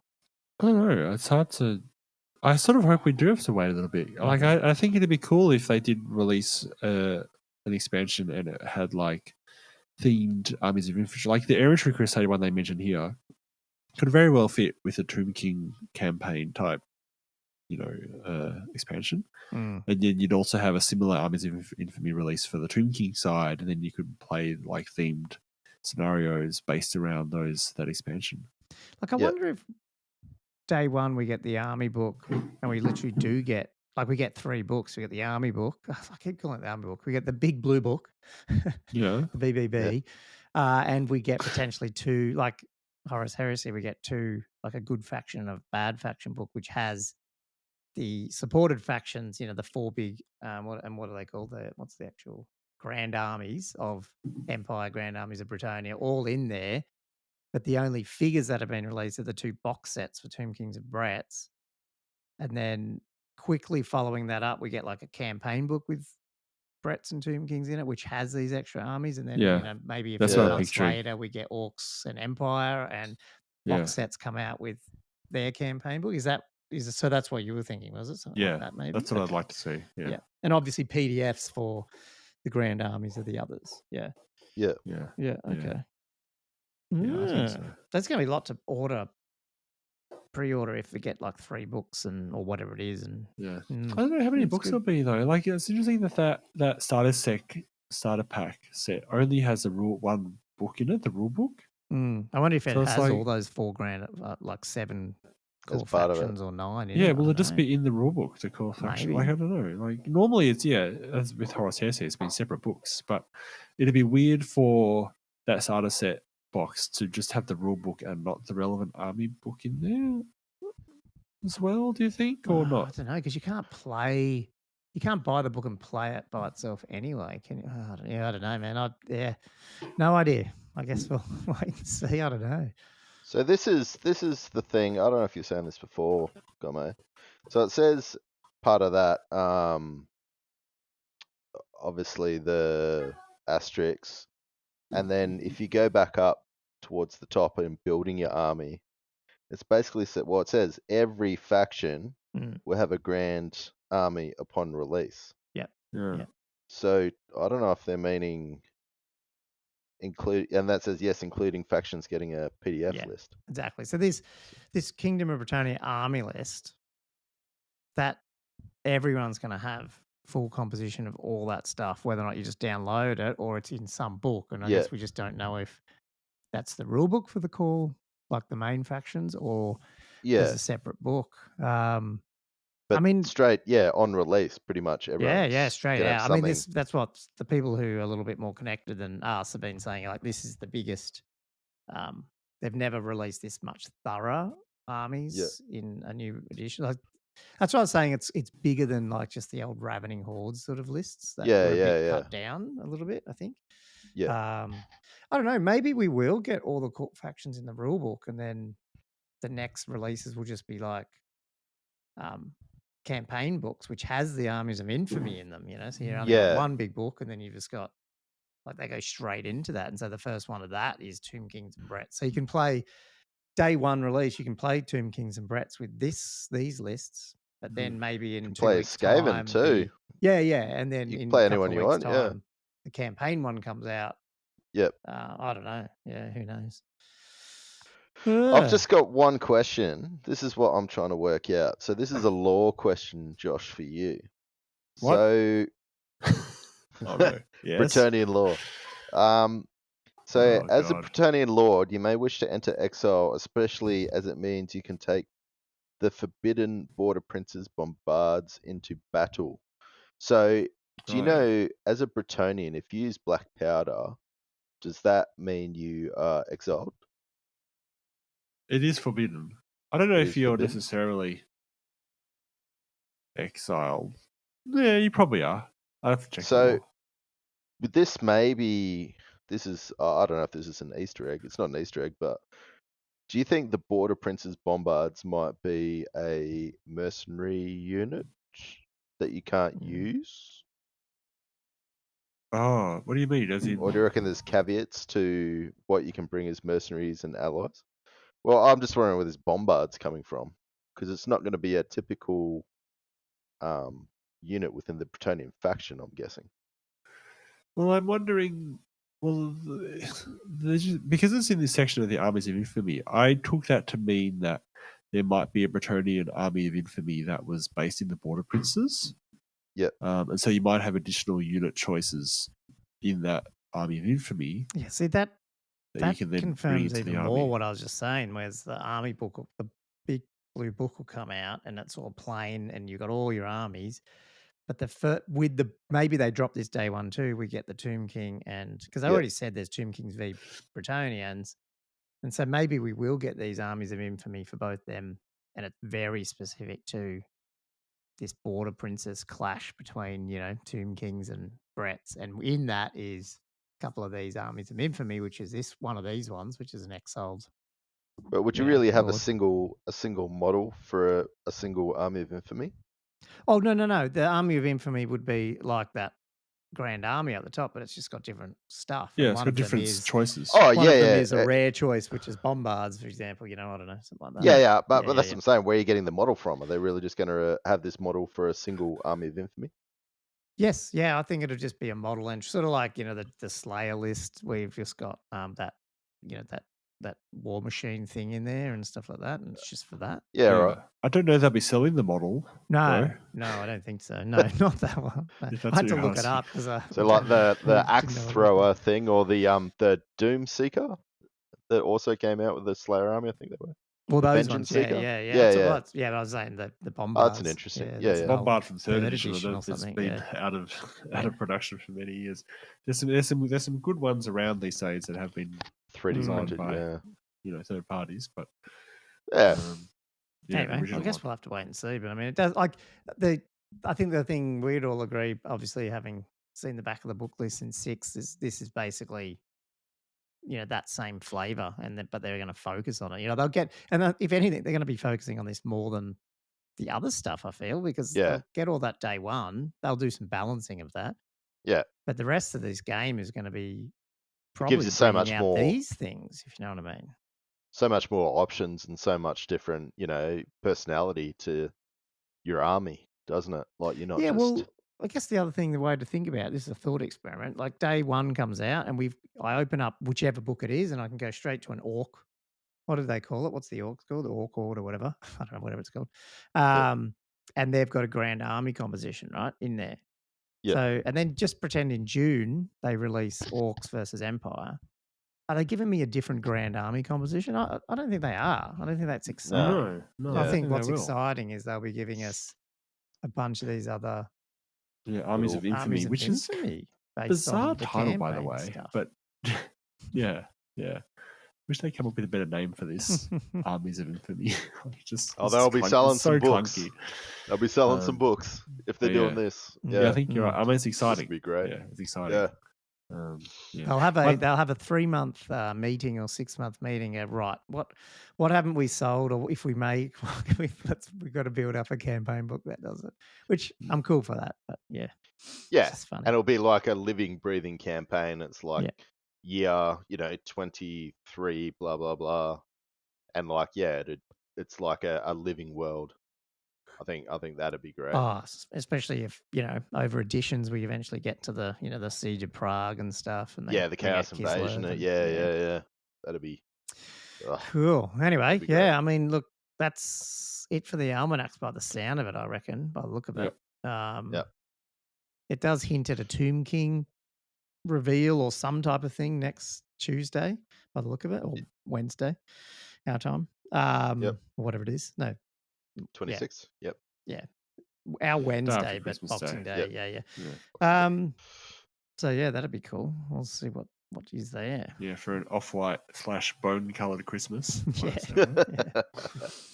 Because all we've been seeing is a lot of Bretts with the occasional figure of Tomb Kings, and that's it. So it is interesting. There's 2 points. We already made one point, which is why aren't they showing us model like army list stuff from Tomb Kings? It's a bit weird, unless they just really there could be some thought that maybe knights and humans are more sort of people can connect to them more. You know, if they haven't seen it potentially. It might just be a more popular faction. Because I think that's why not everyone likes just bone colored skeletons. You know, that's not something that people. Oh, I really love that. So I get that part. The other thing that's the Squarebase guys were ripping off today when I listened to their podcast, which is quite funny, was they've brought out the foot knights and yet they've done nothing to sell you on them. Like it's just, we've seen the only ones they've brought out and shown you that's really cool. Well, now we're seeing this Duke, which we don't even have a figure for technically, is the Grail Knights, which they showed on old bases and they're not bringing them out. Like there's not new, you know, it just seems very anti-Games Workshop to not go, by the way, one of these cool units is the foot troops, and here's all the cool stats for them. You know, that type of thing. And here's all pictures of them.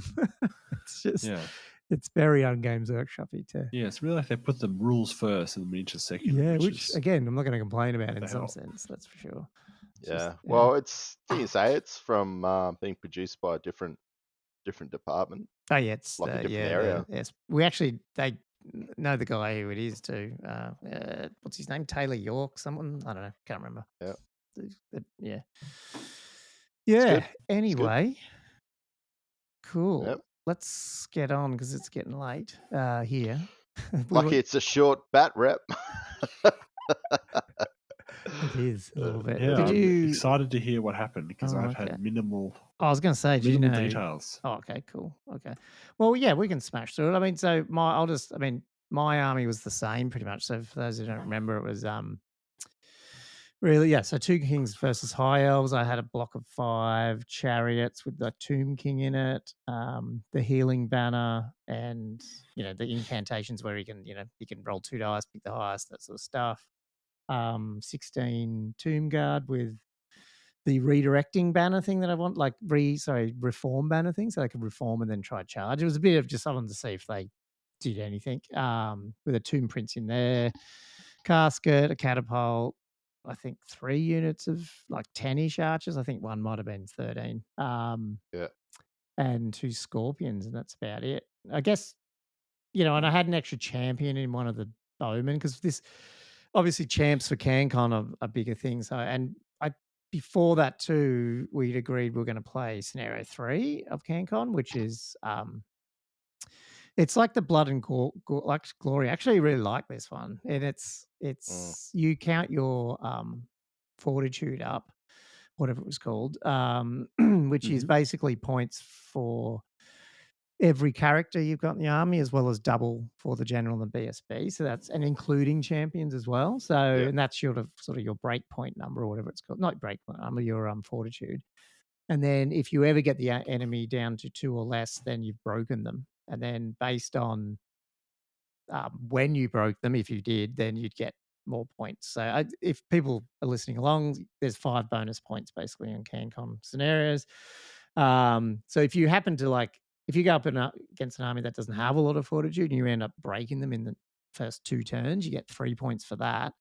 And it goes down to 1 point basically. But also if you don't get broken yourself, you get 2. So I guess to max out that this scenario, for the scenario points, you have to break your enemy in very 2 turns and not be broken, which is potentially hard to do. The other thing too is you pick one target as your key target, and they're doubled. Their fortitude when they lose that is doubled. That's how we worked it out. So if you pick a general, even though their fortitude might be, let's just make an example. Say they're a fortitude 6, and then you pick their general. If you kill the general, they lose 4 straight away. They go to 2. That means they're broken straight away. Is that right, Josh? Yep. Okay, cool. We did it right. So that was pretty cool. So as a result, I think both our fortitudes were 8, weren't they, Andrew? Yeah, they were. Yep. So that was my list. What did you have in your high elf list? Because yours was a little different again from last time we played. Smidge different, yeah. So I'll go through the list. I should have it in front of me, but I should be able to memorize it. So I had 2 units of silver helms. 2 units of archers, 10 archers, so stock standard.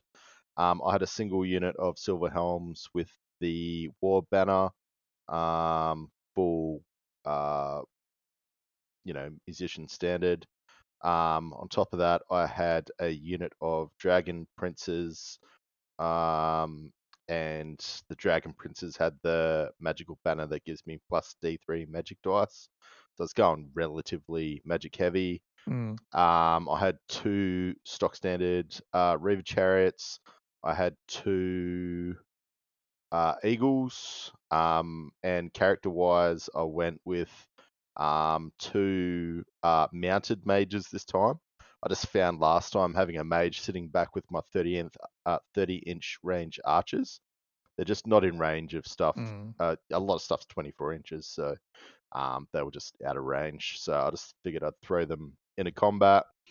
And they were level 2 mages. One had 1 for +1 spell, so 3 spells total, and another one had +1 magic dice. One was Seer, so you could choose your spells. So yeah, I went for High Magic and Heavens. Heavens is pretty good. I think I'm going to stick with that. And then yeah, I had my BSB mounted with the bullshit banner, as Gommo likes to say, the battle banner for D6 additional combat res. And then I had my general sitting on my Griffin, and he had whatever it is, the bounce spell that does the takes the magic item away. Falls on forging or something. The Ring of Corrin? Yeah, Ring of Corrin. That's it. Yeah. I had the other one too. I had both both bounce Kane spells. One. Yeah, Kane's Fury. That's pretty good. And then yeah, he had the I forget what it's called. Lion Guard Honor, whatever it is, Lion Honor. So he was stubborn. This is going off that suggestion that I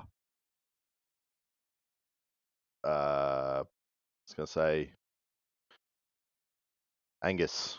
Oh yeah, ASB. Yep. ASB. I was going to say AOB. I'm like, no, that's not right. Angus suggested the other day, and he's got a 4-up, 4-up rerollable 4-up with a 4-up ward. So yeah, that was pretty good. I thought. I like the way it goes, but obviously we'll see how this battle went. And this, I think we've done again. some This is not. I don't know if this game's fully indicative of your list or anything, like in terms of what happened. Yeah. I guess the other thing I didn't mention, the deployment in this is like closer again. So it's 9 inches from the sides and 9 inches from the center. So you're basically deploying up to 15 if you want. If you're on a standard table. So potentially you can also, if you both ended up deploying on the center line, your first turn charges are happening. So that's, and I think you had slightly less drops because I didn't entomb my my scorpions in this. So I think Andrew ended up trying to get the roll off the first turn, but failed it. Yeah, I was keen. Yeah. I was going well with my rolls. I think I won the first 2 for That's right. Deploying first and whatnot. Yeah. So in terms of, should we do deployment then, or is there, Josh? Yeah. Did you want to go through specifics on the armies and stuff? Or no. Yeah. So I mean, I've got pictures here. I'm always hesitant to share them because then we start spending too much time talking and not explaining. So Josh it's probably better if you don't see it and you can tell us, you can ask us questions if you don't get it. We had far less, I put less terrain on the table this time. And it's pretty good. So really there was like one hill in my deployment zone, maybe one little impassable, and there was like a sort of an impassable and a forest sort of in the middle areas, but it was fairly open. And then there was a hill in Andrews as open well center, on the other side. So whoever, if you got whichever table edge, there potentially was a hill. The hill on mine was a bit further up, so potentially you could hide behind it if you had to. So I ended up. So my deployment, I did not want. He's got so much fast stuff. I did not want him to charge me first turn. So I didn't castle, but I just basically put everything along the back line. So my chariots were like right up against the back line. That's so defensive because you got some pretty fast stuff as well. Yeah, but I'm thinking he's going to get first turn here as well, and he's going straight in. And I'd rather do some charging. And at the same time, I wouldn't mind a turn of caskets and stuff if I can get it. Yeah, true. Yeah. You can be defensive because you got. It's funny, it's like ASP said the other day. It's like you can be aggressive, but it doesn't mean you have to do turn 1 charges. You can do turn 3 charges, but still be the aggressor. Yeah. The other thing I will continue to try to do if I can, and it's always going to be dependent, is not putting my casket and the catapult together. Like sometimes I tend to do that and put them on a hill, but then you just get overruns and all that. And there's yes, there's a bit of synergy with that mage if he's there to be able to make the catapult go second shot, but I still like maybe if you're going to get in my back line, you have to then at least work it to try and get to my other guys. Too many eggs in one basket could be So in any case, left is a small like a hill, but it's further up. So I've got 10 archers on that sort of deployed up, and some of the archers I was dumping them first to try and see where Andrew was going. I've got one scorpion, and they've got my Hierophant. I actually deployed him behind the hill by himself, and that was purely again to try and he can fly out of there if he needs to, and I just want he could stay behind the hill and be hidden, and that way he could at least get some double shots off with his magic. And then I've got and he was in range of the catapult, and then in the center pretty much was the 5 chariots right on the back line. Then my casket, and then my tomb guard, and then another scorpion, which is a little bit up, but still not that much. And then my others just crappy. My skeletons were over there. My other archers, 2 units of them. One of them, the one at the back sort of thing, was a bit of out of position, but it's the one with the champ in it. So I just went, worst case, I'll just leave him back there because that way, again, this is, remember, if you break down to 2, then I'm broken. So I thought, well, worst case, I'll just leave him there somewhere, fly my Hierophant away. I mean, I guess with this mission, I don't know if it's accurate or not, but obviously I want to keep my Hierophant alive because that's Tomb King's and he's worth 1 breaking point, and then but my general is worth 2. He's also quite hard to kill generally, although he does die in some games. But they're pretty tanky. And so I'm feeling like because he's on the chariot as well, worst case, if shit's going bad, I could move off plus fly away from the Hierophant. You can't get me down below 2 because I'm 3 just with those 2. That's what I'm, potentially. I don't know if that'll work out in the games, but we'll see. So I am waiting for Andrew to attack me, and then so Andrew's set up. Do you want to remember how you went? So hopefully Colin might be able to help me out, but I'm pretty sure I remember. So on my left flank, I had my eagle, who was very bravely hiding behind a wood, just ready to pounce out where he could. To the slight right of the eagle, just outside of the wood, I had my general on his griffin. Yep. And then I think next to that I had my Silver Helms unit. Yep, with one of your wizards. Yep, with one of my wizards. And your BSB banner. Yep, BSB. I think in the middle, next over, I had a chariot. Yep. Oh, sweet, you got him in front of you. Yeah. And then I had to the right of him, so it was all kind of a bit of a line at the front there. What do you remember how far up you deployed? Because it didn't feel like 15 inches either. Nah, I stayed a bit out. So again, it was one of these things, knowing that who was going to have first turn. I remembered that you can have a 24-inch charge, possibly. Is that correct? Yeah. 24 inch. Yep. So yeah, it's one of those things. Like it's, I don't know. I'll get into it later anyway. And then I had my dragon princes next along the line, and then I had another chariot, and then an eagle.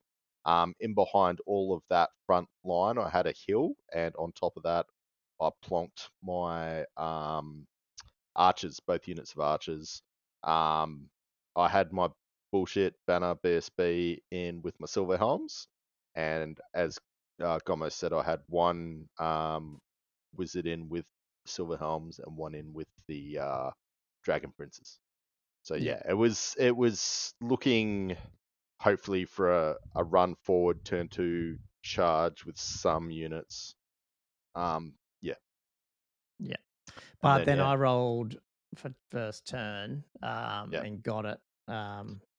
Which initially I went, oh, maybe I should have waited. Maybe I shouldn't. Maybe I didn't want to get first turn because I thought he's all out of range for all my shooting. Not that I mean, well, for my archers, but I mean, what can they do really?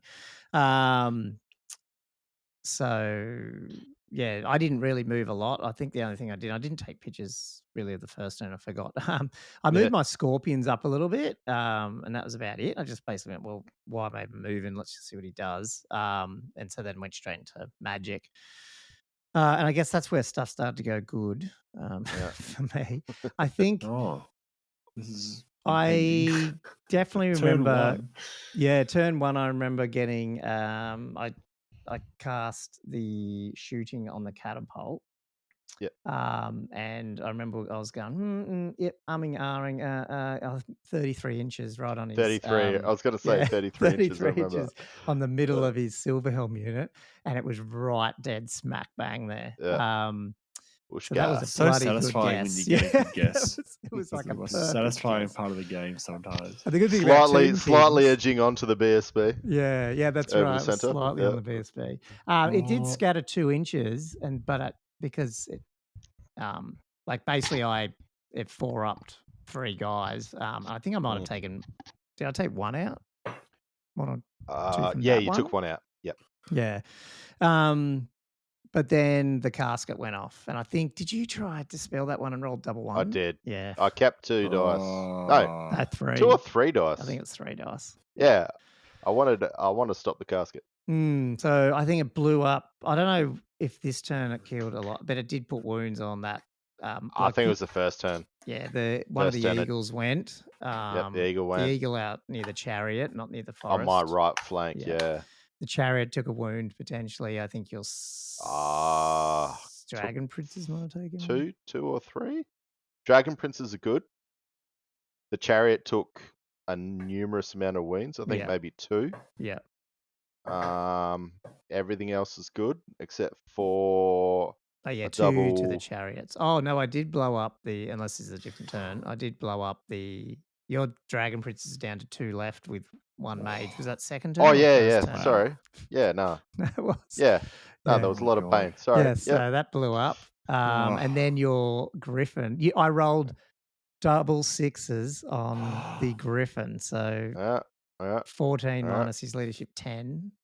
So 4 hits. We randomized him. He warded the one that hit his general, but he got 3 wounds on his griffin in turn 1 as well. Yeah. And then my shooting, because I knew it was 33 inches, and then I rolled a hit, and then took out not too many, but took out a couple of silver helms. And did you fail? Did I get a wound on your BSB then? You got 1. Yeah, because I think he failed his lookout, sir, and I got a wound on his BSB as well. Wow. Yeah. That's turn 1. Yeah. Just top of turn 1. I was like, whoa. Yeah. And then you moved up then, Andrew, I think. Yeah, things weren't looking too good for the high elves at this point. Haven't done anything yet. I haven't done anything, so I've decided I would move up aggressively enough for a turn 2 charge because I wasn't within charge range of anything. I did some shooting. I think I took a wound off the scorpion. Yep. There might have been a couple of archers, possibly. I think 4 archers, maybe. Yeah. I didn't have much in. No. Sorry, the magic was on your scorpion, was it? Oh, potentially, yeah. I did that ring of whatever it is. Yeah. So the Kane's Fury of Fury. Kane, Kane's Fury took off a couple of So it definitely it wasn't looking too good. So basically, I've moved up. Just going well. And I'm just looking at a picture here. You didn't get Vols off. You didn't get second sign off, and you didn't get Comet off. Like it was like just bad rolls. Was it? I can't remember. I think so. Yeah. I don't think I had at that point, and I forget this if I lost I don't think I lost my D3 banner just yet. No. Oh, that's right. Yeah, because you start charging. Yeah, we'll get into that. So yeah, so I've moved up, and yeah, I just didn't go that great in Magic. Shooting, I mean, 2 units at 10 archers. What are you gonna do? Yeah, you took off 4 And then skellies off one. That was it, yeah, really. And then yeah, just and then the got eagle my out near your forest sort of went to center line as well. Like you sort of flew behind your units just to get in the middle of the board, just to make him. Because the only thing out on my other side was some skeletons, and I think you were probably just thinking you need to redirect yeah. to somewhere else or something potentially. Well, I knew I was going to go into charges, and I was Mm. trying to use the eagle, obviously, to screen off your big unit of chariots. Because the problem I had now was, all right, you've had your scorpions up there, and the scorpions were going to be within range possibly. Because they've got a 14-inch charge. Obviously, we can't pre-measure, so it's, he's sort of Yeah, just like, yeah. yeah. So I sort of one of these things. I'm like, oh, I can't start having all these charges coming in, and me trying to charge up, possibly take out these scorpions, and then have your unit of chariots. So yeah, that he's just sitting there because I lost my other piece of chaff. So yeah, that was basically why he was there. But yeah, Gommo's turn 2. Yeah, so I'm just trying to work out exactly what I did here, but I think I declared so my left scorpion charged his remaining silver helms with his one. So there's 2, sorry, not silver helms, dragon princes with the wizard in it. And he fled. And then there was no other redirect thing on that, was there? Because I remember we were talking about a redirect thing somewhere. No, yeah, because I think I had my chariot there, and but I couldn't redirect into that one. So yeah, he just failed that.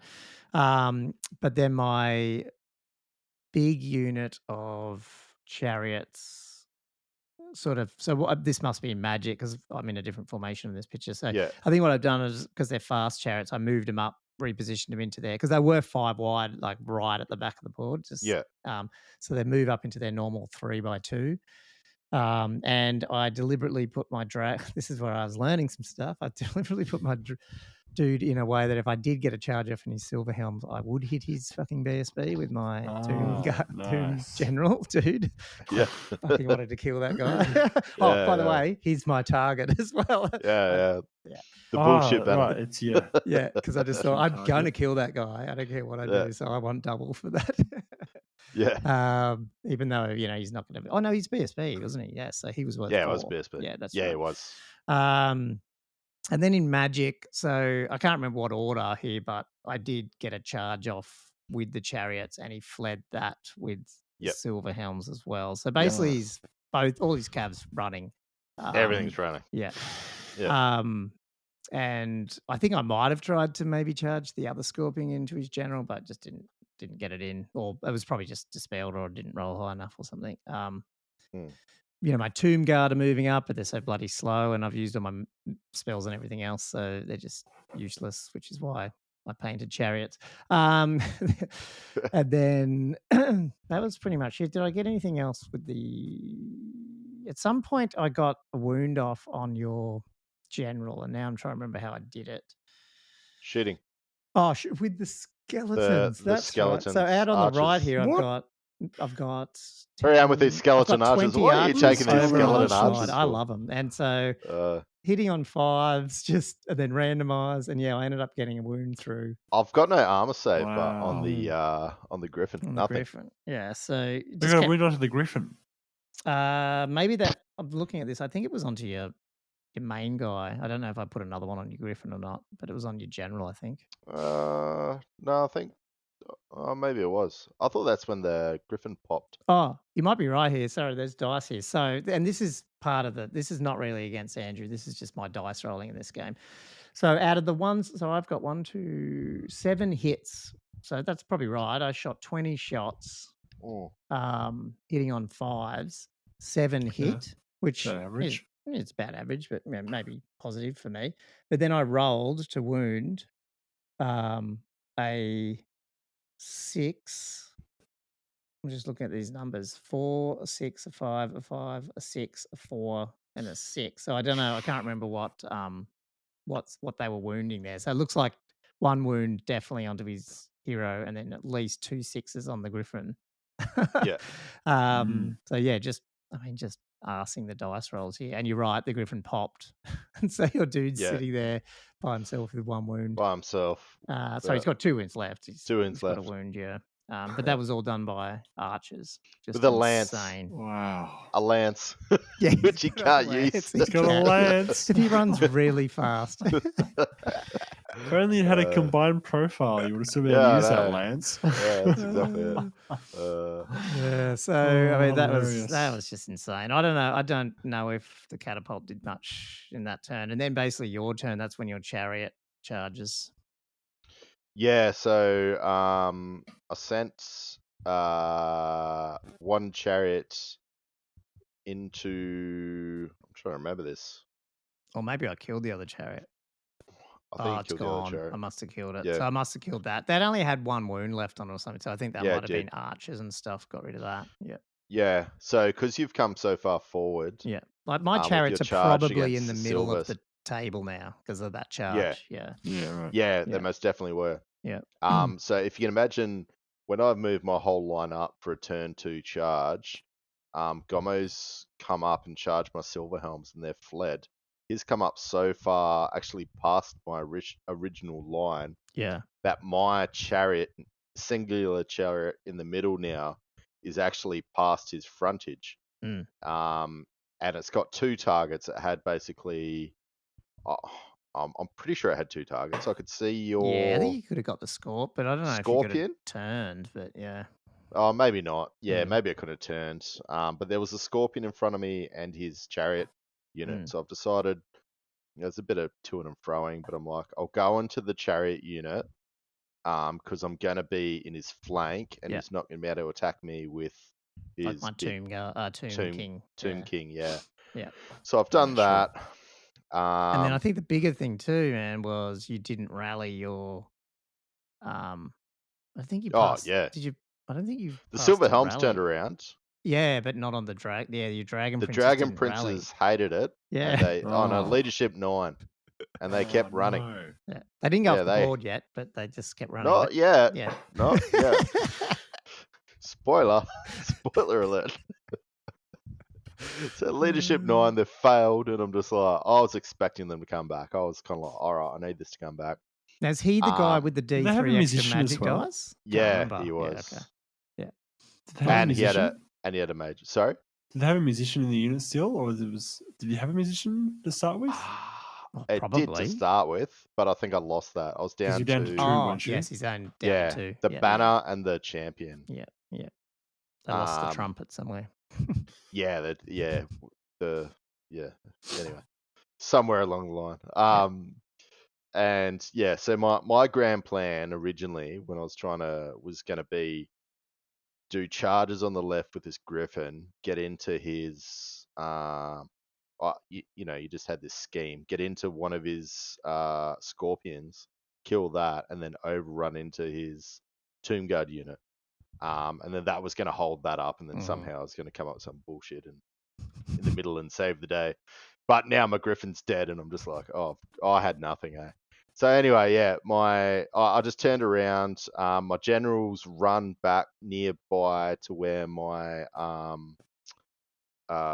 Silver Helm unit rallied, and they're just waiting for the inevitable. And I think I was casting some stuff, but it just wasn't really. I think you got that buff thing off or something on the chariot that was in combat. Was it Portent of Far or something? Is that thing? Oh yeah, that's right. Yeah, to help that combat. And then the archers are just doing what elven archers do and just do nothing. But yeah, I did in the combat. Took off 1 chariot. Yep. And then it crumbled a bit. Yeah. Yeah, enough to stick around. Yep. Yeah, because I remember us talking about it. I was like, well, I mean, you're only fighting skeletons; so they're not going to do a whole lot. Yeah. So they were stuck. That was good. And then my turn, I charged that right Scorpion. Up to your. I must have done a move and a charge because it seems pretty far away. I don't know. I got him into the Silver Helms, right into your BSB. So. Oh, sorry. I'm thinking of the other Scorpion. The other Scorpion went in the arse of your chariot. Went in the bum. My chariot. Yeah. Yep. So, Oh my god. so there's like my 4 chariots in the middle with his chariot in my flank, and then my scorpion in the flank, the rear of his chariot. And then my other scorpion got I must have done a 7-inch move and then a 14-inch charge. Quite far away. And I think you even ummed the flee on this, but it was too risky. Was it or not? I mean, where am I going to flee to? Yeah, Like, because you would have had to go through your like around your arches. Right Yeah, it's just getting just a point. You just got to hold. Now interestingly, we didn't kill the chariot, but we broke your chariot with the scorpions, and he got away. He got away. We weren't sure exactly how you played all that, but basically his chariot's there, my scorpion's an inch behind, and all my chariots are an inch behind my because you're behind me, but I had to run away from the bigger unit or whatever it was. But is that right, Josh? Is that how you do it? Yeah. But you rolled less than me, but because I had to go over you, technically you would have clipped me, but you rolled less than me, so you didn't catch me, if you get me. Yeah.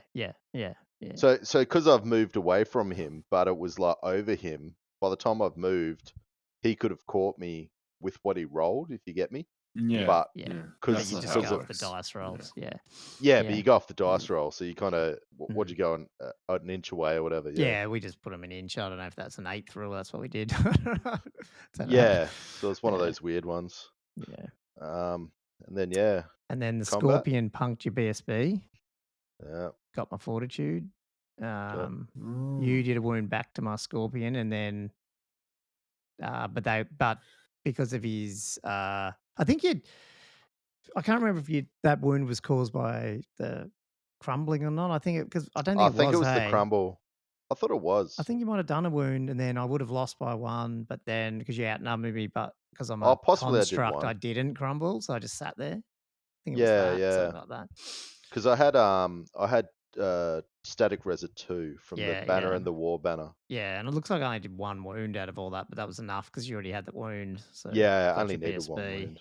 And then in top of his turn, this is only 2nd or 3rd turn. Your remaining. So much has happened in these. Yeah. It's quick. Remaining. I must have actually hit the fleeing dragon princes with the mage. I must have hit you with something because you've only got 1 here in the picture. So maybe I shot the catapult on it again. Can't remember. But in any case, possibly. You didn't rally again, and they went off the board. I think you had nothing to shoot at that you wanted to shoot at, so it's just like. So that all they've done is go up. They got hit by again. They got charged. They ran and they ran off. They got hit by the bloody. I'm going to call it the bullshit casket now. Yeah. The bullshit banner and the bullshit casket. Yeah, that's right. Your general though, dragon prince left. Would that mean they're below 25% as well? Yeah. Is that they can't rally anymore? Or is that double? Okay, I don't know. They didn't rally anyway, so it didn't matter. Which is ironic because that means, like, in that situation, like the mage is imprisoned in a unit that can't rally. Like, so you should get them out of there as soon as you can. Okay. Yeah. If that happens, okay. Because I didn't realize that, but forgot about that rule. And then your general on foot did charge my scorpion that is in combat with his silver helms. Actually, your chariot rallies. That was running away from my scorpion. Yeah, I remember chariot. that. But that's about it. I don't know. You got some. So I'll just run through this if you want. It's so ridiculous. So the one thing that rallies is like something that has no chance of surviving. Yeah, that was no chance got on anything. Yeah, I mean, you got some magic off on. Do you? Maybe do you get some buffs off? I can't remember. Just trying. I think I was just trying to get that D3. I might have got 1. Yeah. With the D3 spell, D3 rerolls. Yeah, so he did some wounds to my scorpion, but then I think that was the top of 4 then, and then I think we just called it because we just went the scorpion. Was it 4? 3? It was the end of 3. I think it went into 4, and we just talked it out that we went. Yeah. I'm gonna get your the scorpion will die. That's in combat with his general and 3 I've already killed another silver helm here, so now you've only got 3 silver helms left, but my tomb my whole Tomb Guard unit's about to go in as Yeah. well. Oh, wow. So that it wasn't looking positive. So we were pretty confident that in turn 4 that he would probably lose his general, if not by turn 5, the general and the silver helms are 100%. gone, and then it's just really, do I get the archers or not? That was really the only discussion. There was nothing left. And so we called it pretty early. It was. Wow. I mean, the first 2 turns getting the casket off both times, plus the good shots from the catapult, I mean, just decimated it. We say early, turns. but it wasn't that early. It was probably as quick as our podcast. Yeah. It's still a good few hours getting to this point. Yeah. But I mean, it was a good. lot happened in those few game. turns. Like, yeah. Like it would have been a fair bit to get through. Yeah. Wow. Yeah. That's potent casketing. It was. So, like, pretty unlucky not dispelling it off 3 dice. The first turn. I can't remember how it went off twice. So I can't remember what happened the second time or not. Because I do remember you rolling a double 1 on 1, but I think maybe you just didn't have. I don't know. I can't remember. You're too busy trying to dispel. He might have been the movements and stuff, spells, because he was charged. You were trying to get charges off and that kind of thing as well. Potentially, yeah. Maybe I think you did actually, man. Because remember, I had 3 different. I had the 2 movements in the Tomb King, and my casket behind that was in range to be able to cast a movement on it as well. So basically, there's 3 chances of my my chariots getting a movement attempt off on them, and I think he was, and that's what got my. That's how I got in, by that big long bomb charge. So I think that's what he was trying to stop, but he couldn't. You just can't. What did ASB say? They're just relentless. I'm just throwing 2d6, 2d6. Well, 2d6, pick the highest. 2d6, pick the highest. And then my leech priest on the casket can do 2d6. It's just at some point it's going. I've only got 4 dice too, so it's not. Yeah. I guess from my point of view, thinking about. I mean, obviously I rolled way above average, and that's why it went good on some things. But I was thinking, Andrew, like one of the hard counters here is if you just had a couple of scrolls or whatever you can get. Like those first 2 turns, you stop the casket. I'm sort of like, well, that was a waste of my points. Then you're in combat with me, So I don't know if that would help, but I don't know. Yeah. Well, funny that. Oh, funny that with my new scheming list. Yeah. Take some advice. I mean, let's just do 2-minute wrap up of what we might change. So obviously I'm going to switch out the Tomb Guard and just go for chariots. I've dropped the unit of. I love having all the skeleton archers because I feel like you can pump out some shots, but at the end of the day, it's by far the lowest priority thing to have because 20 is still enough. And so now I've been able to squish in by losing. I can't remember which magic items. There's a few magic items that have changed around. But ultimately, I should be able to fit 3 scorpions in, and I really like having them on the board. So I'll probably, unless depending on matchup. Generally, I'll probably either have them on the board or I'll just entomb one of them, depending on if I want to sort of just play with the opponent's head that they have to think about, well, shit, if this does come up. But having the 2 up there to do stuff, and then imagine like playing against I don't know, if you line up and there's a dwarf army there that doesn't know how much this can put out and you just put 3 of them down like entombed and they could come up anywhere. Like that's pretty scary too. They're tough. They are tough nuts. Yeah, tough 5. 4 wounds. That's the problem is you they can't got 4 just wounds. Wow. You can't just leave them like if like that's the problem. You had these scorpions in front, and I couldn't take a charge with the silver helms by one of these units. So it's like you're forced to charge it with something, and then that puts that unit in range of everything else that's got sitting back. Like it was it's a good combo.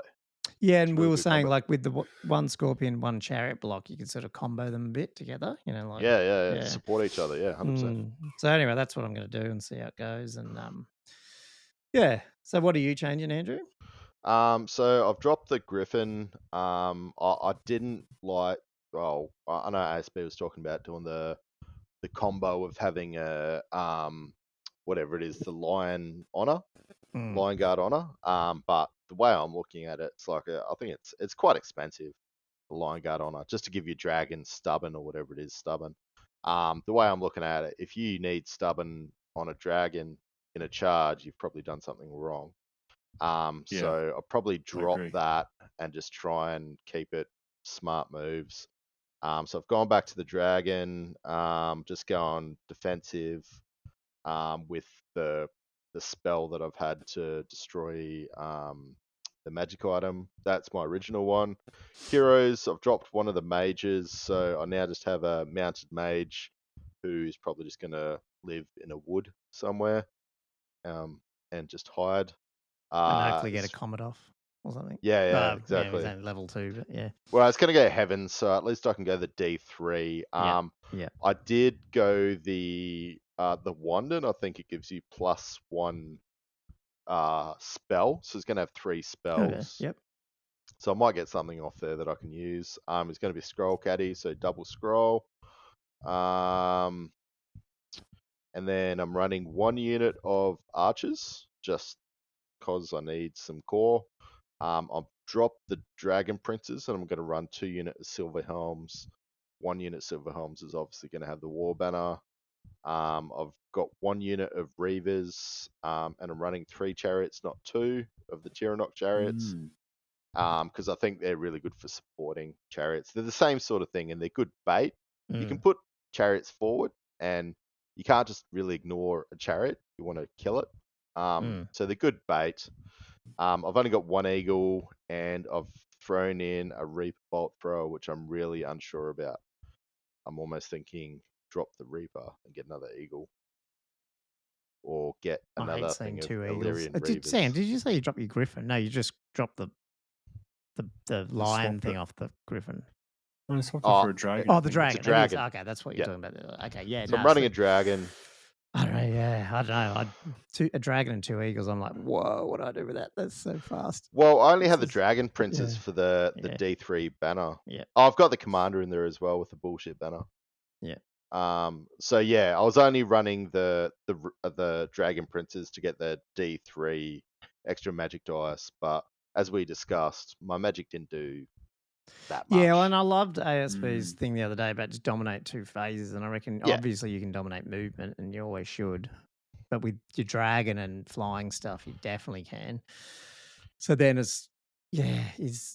you really smashing in magic? And I don't know if it's just 6th edition magic isn't that powerful, or just the types of spells you end up getting. It just didn't. It's like your magic is so much better than mine. Like it's just not. And you're going to get that with 2 level 2 mages. I don't think I'm going to be destroying too much in my magic phase unless I got really lucky. Yeah. No, cool.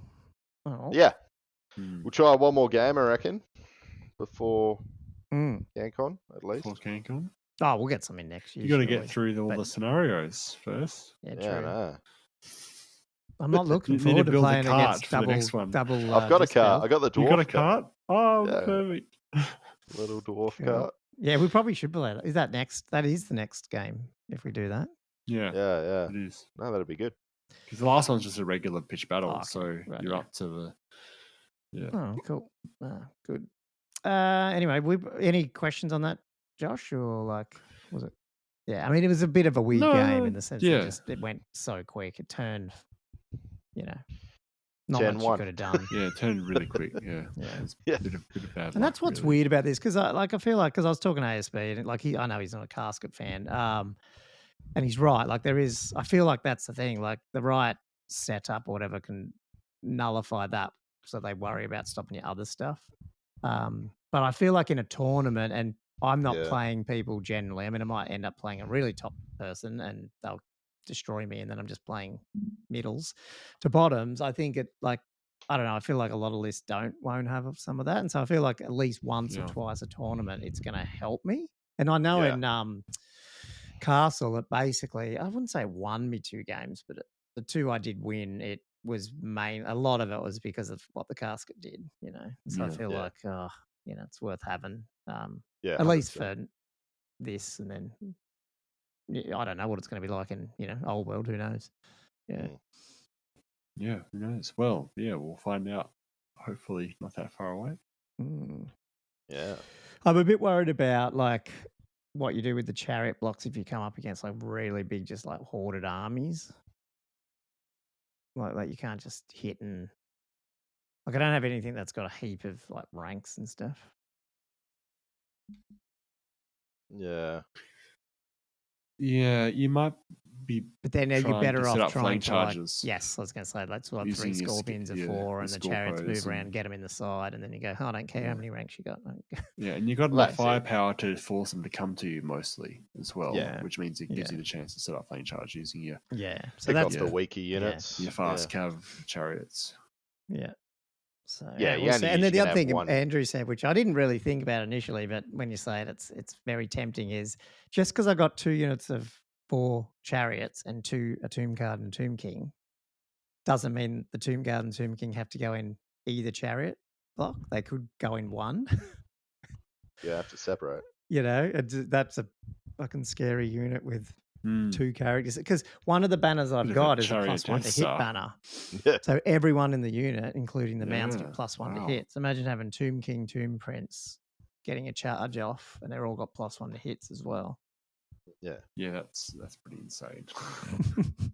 If the other block would have to be supported by the flying Hierophant a bit to make it sort of move around quick. Otherwise, if it's out of range of anything, it's not going to move very fast. But Anyway, we'll see how it goes. Cool. Well, we better wrap this up because I'm not going to get this out on my usual schedule otherwise. Well, I won't now, but it'll get out soonish, early morning our time.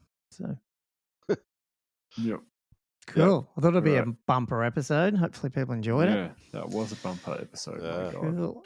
Well, thanks for listening, everyone. I'm going to wrap it up now. I will say, I don't know if we'll see how we go. We might get an episode in next week. We're not sure. We also might be doing a special episode with the Herdstone on the weekend, and but I just don't know when that's going out. So we'll see how that goes. So you might hear from us next week. But if not, happy Christmas and New Year's. And if you guys don't get it, because I'm away, I'm overseas. If you guys can't get one out, we'll get one out in the new year and start again as the old world is nearly here.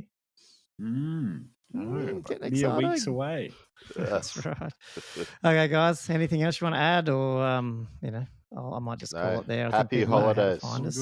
Happy holidays, guys. Okay, cheers, guys. Right. Thanks for the chat as usual. See ya. Yeah, right.